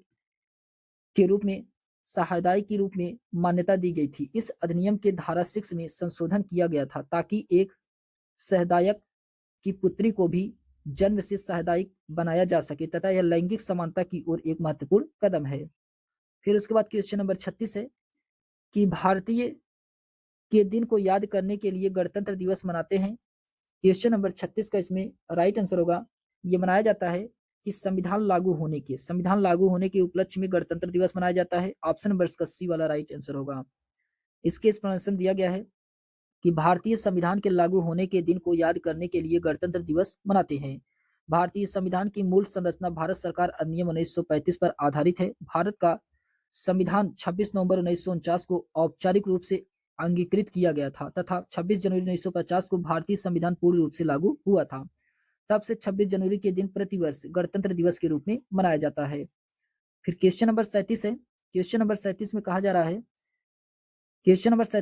रहा है कि राम्या एक बेकरी में सहयोगी कर्मी के रूप में काम करती है। उसे उसके मालिक का महंगा मोबाइल फोन चुराने के झूठे आरोप में अभियुक्त बनाया जाता है, परंतु वह अपनी खराब आर्थिक स्थिति के चलते अपने बचाव के लिए वकील नहीं कर पाती है। उसके केस का प्रतिनिधित्व करने के लिए भारतीय संविधान के किस अनुच्छेद के अनुसार राज्य द्वारा वकील दिया जाएगा? तो किस अनुच्छेद के द्वारा राज्य के द्वारा वकील दिया जाएगा? ये दिया जाएगा अनुच्छेद 39A के तहत। अनुच्छेद 39A के तहत ऑप्शन नंबर इसका बी वाला राइट आंसर होगा। फिर उसके बाद आता है इसके एक्सप्लेनेशन में दिया गया है भारत के संविधान के भाग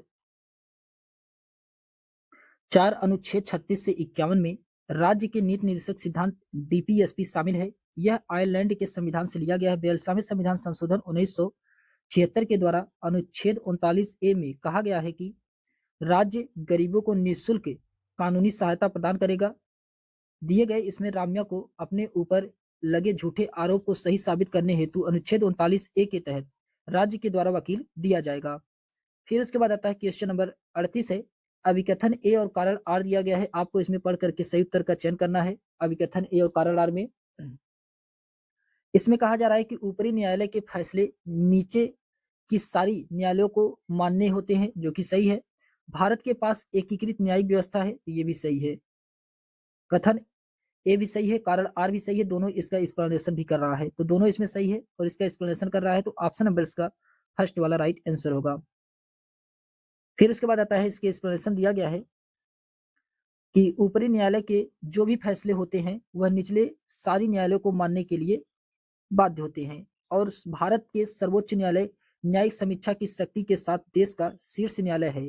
भारत एक संघीय है राज्य है एवं इसकी एकल तथा एकीकृत न्यायिक प्रणाली है जिसकी त्रिस्तरीय संरचना है, अर्थात सर्वोच्च न्यायालय, उच्च न्यायालय और अधीनस्थ न्यायालय।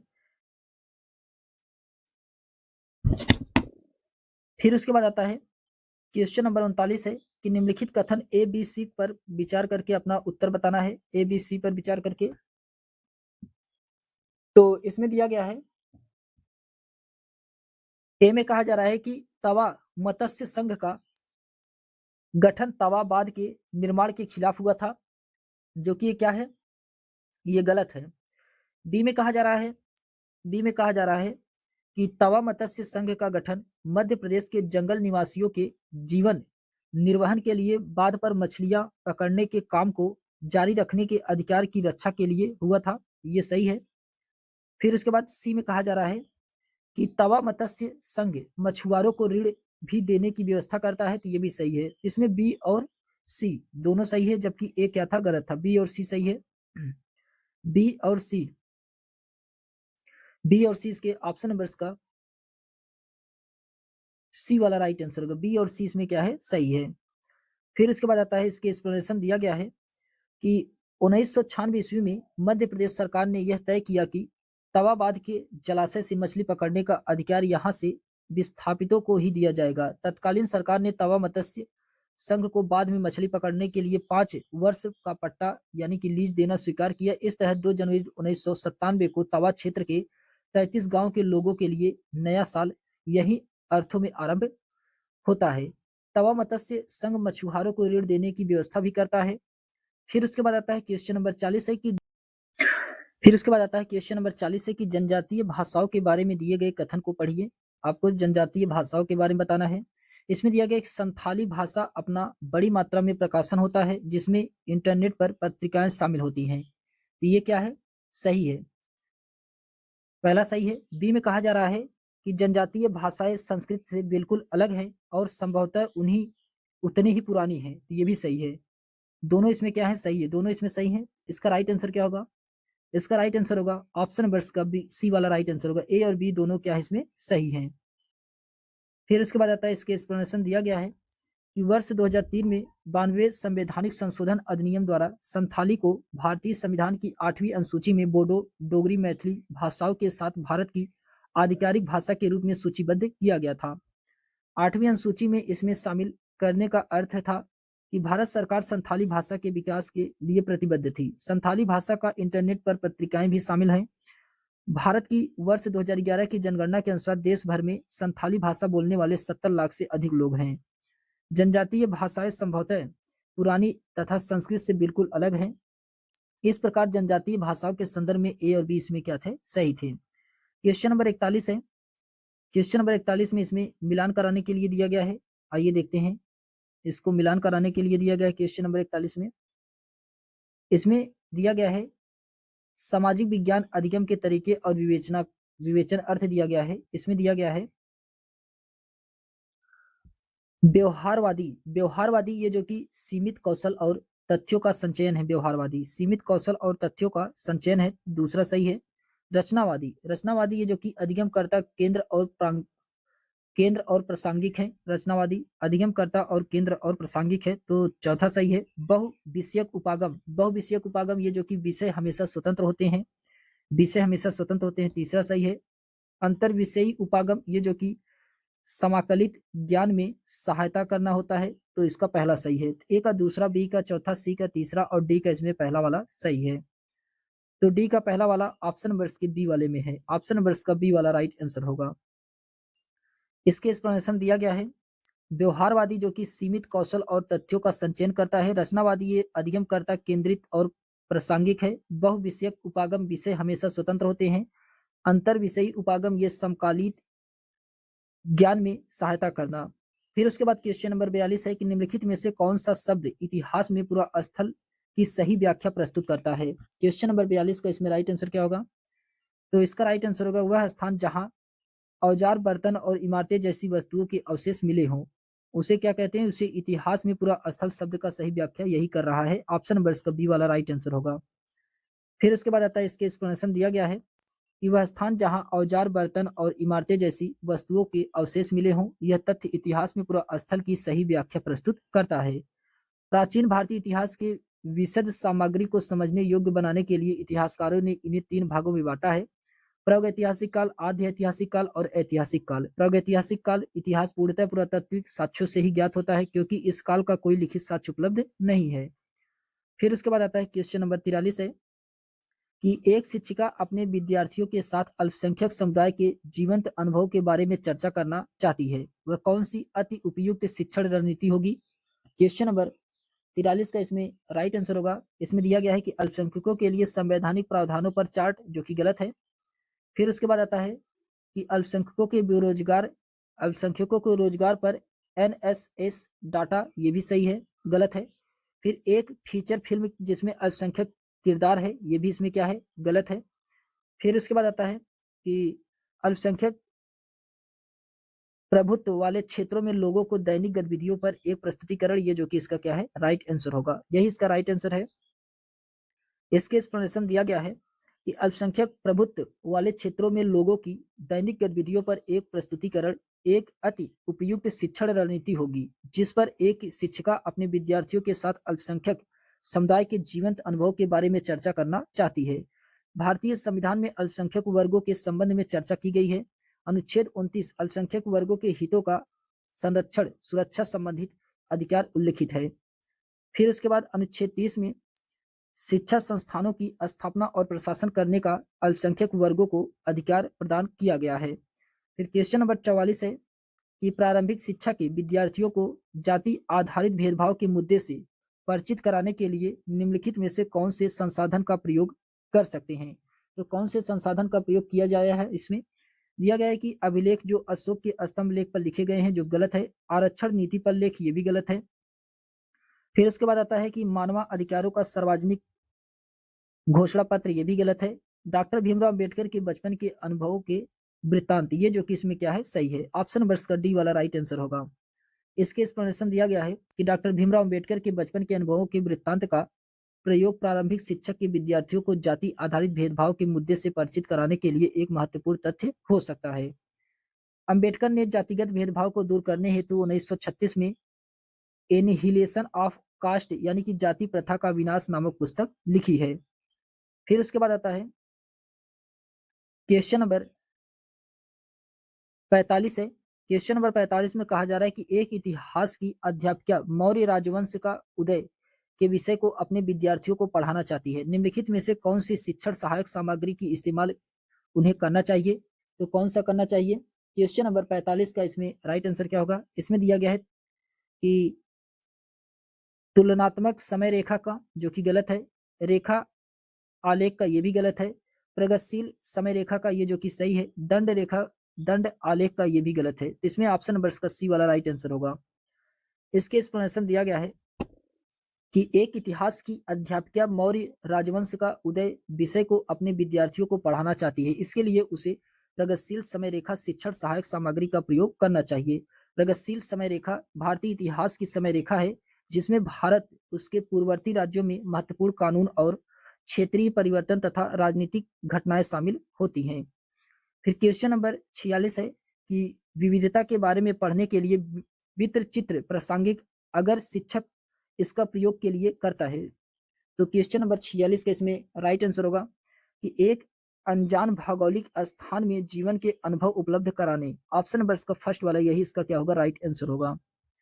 फिर उसके बाद आता है इसके एक्सप्लेनेशन दिया गया है कि विविधता के बारे में पढ़ाने के लिए वृत्तचित्र प्रासंगिक है अगर शिक्षक का इसका प्रयोग एक अनजान भौगोलिक स्थान में जीवन के अनुभव उपलब्ध कराने के लिए करता है। विविधता से आशय यहाँ पर यह है कि अलग अलग प्रकार के धर्म, बोली, भाषा और अर्थात समाज जैसे भारत की एक विविधतावादी राष्ट्र है। अर्थात यहाँ विभिन्न प्रकार की बोलियां, भाषाएं, सभ्यताएं, अनेक धर्म एवं जातियां मिलती हैं। क्वेश्चन नंबर 47 है कि एक 7वीं कक्षा की सामाजिक विज्ञान अध्यापिका अपने विद्यार्थियों को ग्राम पंचायत के दफ्तर के दौरान पर ले जाती है। इस शिक्षण विधि के क्या फायदे हैं। क्वेश्चन नंबर 47 का इसमें राइट आंसर क्या होगा। तो इसमें क्या फायदे हैं, तो इसमें दिया गया है क्या क्या फायदे हो सकते हैं कि विषय के बारे में प्रत्यक्ष जानकारी जुटाना, जो कि सही है। विषय के बारे में अतिरिक्त जानकारी देने का प्रभावी तरीका है, ये भी सही है। स्कूली जीवन का सामुदायिक जीवन के साथ संपर्क स्थापित करना, ये भी सही है। इसमें तीनों ऑप्शन क्या है, सही है। इसमें तीनों ऑप्शन सही है। और फिर डी में कहा जा रहा है कि घटनाओं और घटनाक्रम को दर्ज कराने की रूपरेखा प्रदान करना, ये जो कि क्या है, गलत है। ये क्या है, गलत है। तो इसमें ए बी सी सही है, जबकि डी वाला क्या है, गलत है। ए बी सी इसमें किसमें है, तो A B C option number का बी वाला राइट आंसर होगा। ऑप्शन नंबर का बी वाला राइट आंसर होगा। फिर उसके बाद आता है इसके एक्सप्लेनेशन दिया गया है कि विषय के बारे में अतिरिक्त जानकारी देने का प्रभावी तरीका विषय के बारे में प्रत्यक्ष जानकारी जुटाना तथा स्कूली जीवन का सामुदायिक जीवन से के संपर्क में स्थापित करना, यह साइट विजिट के प्रमुख लाभ हैं। इसके अंतर्गत एक 7वीं कक्षा की सामाजिक विज्ञान अध्यापिका अपने विद्यार्थियों को ग्राम पंचायत के दफ्तर के दौर पर ले जाती है। बच्चों को विषय के अतिरिक्त ज्ञान देने से उनके मौलिक तथा तार्किक चिंतन का विकास होता है। एनसीएफ 2005 के अनुसार बच्चों को बाह्य परिवेश से जोड़कर रखना चाहिए। फिर उसके बाद क्वेश्चन नंबर 48 है। क्वेश्चन नंबर 48 में कहा जा रहा है कि निम्नलिखित में से कौन सी प्रशिक्षण विधि जेंडर संवेदीकरण को पढ़ने के लिए सर्वोत्तम है। तो यहाँ पे जेंडर कौन सा है, तो इसका राइट आंसर होगा परिचर्चा। परिचर्चा ऑप्शन नंबर का फर्स्ट वाला राइट आंसर होगा परिचर्चा।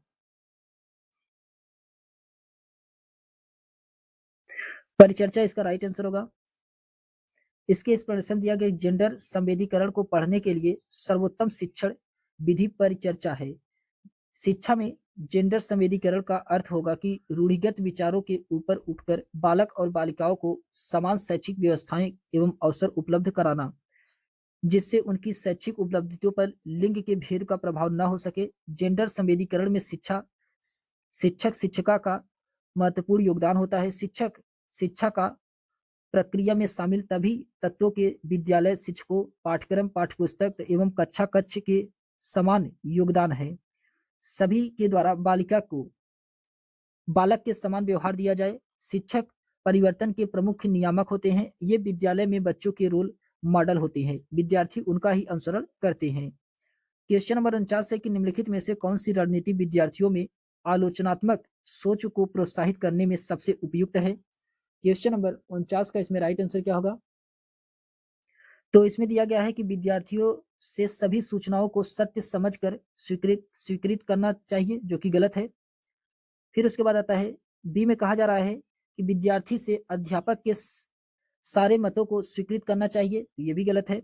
सी में कहा जाए विद्यार्थियों को पक्षपात पहचानने में मदद करना, ये जो कि इसमें क्या है सही है। विद्यार्थियों को पक्षपात पहचानने में मदद करना, ये जो कि इसमें क्या है सही है। ऑप्शन नंबर का सी वाला यही इसका राइट आंसर होगा।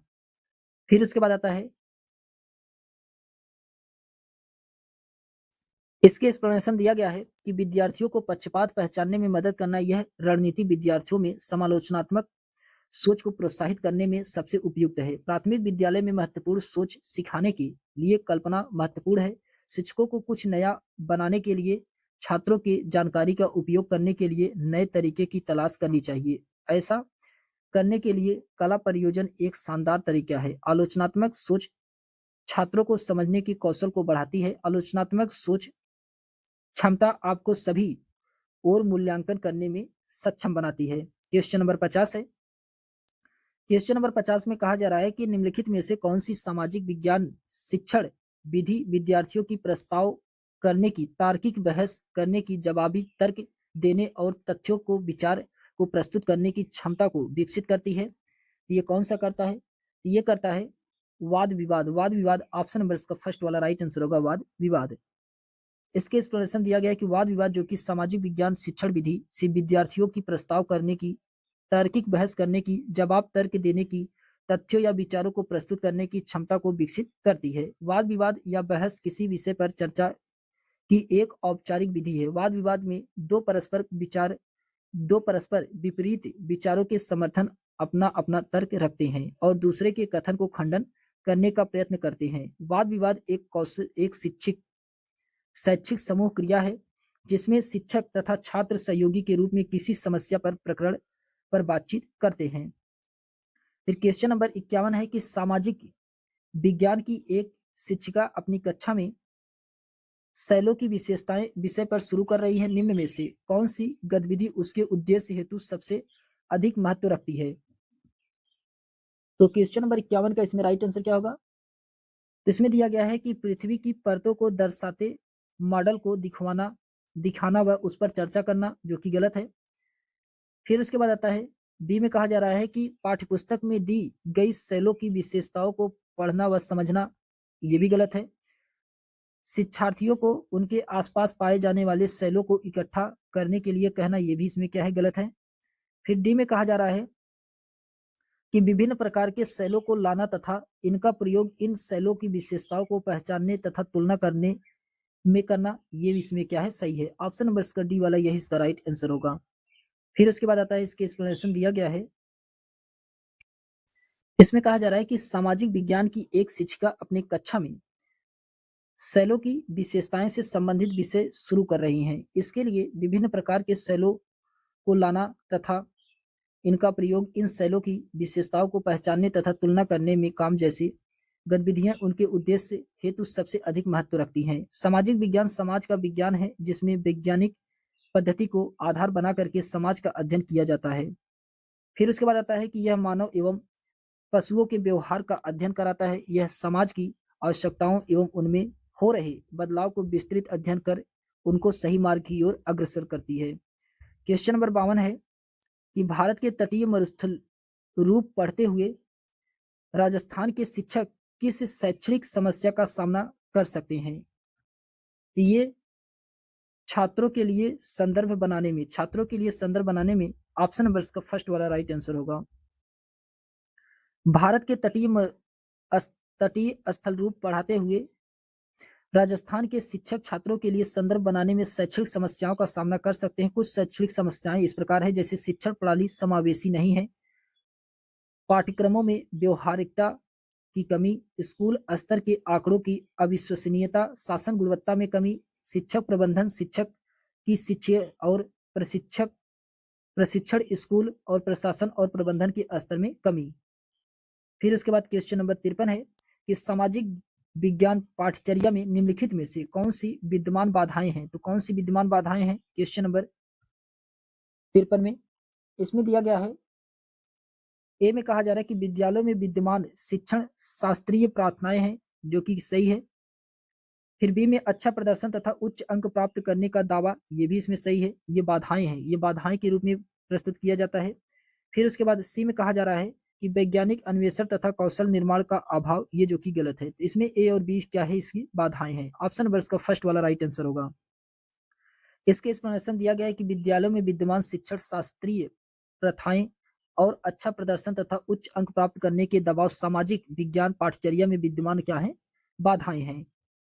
फिर उसके बाद आता है क्वेश्चन नंबर, अच्छा इसमें दिया गया है कि सामाजिक विज्ञान को मुख्य पाठ्यक्रम में शामिल किया जाना चाहिए क्योंकि यह शिक्षार्थियों को वास्तविक जीवन से परिस्थितियां प्रदान करते हैं। सामाजिक विज्ञान वास्तविक दुनिया से संबंधित है। यह शिक्षार्थी को यह समझने में मदद करता है कि समाज कैसे काम करता है। यह समाज के सामने आने वाली समस्याओं की पहचान करता है।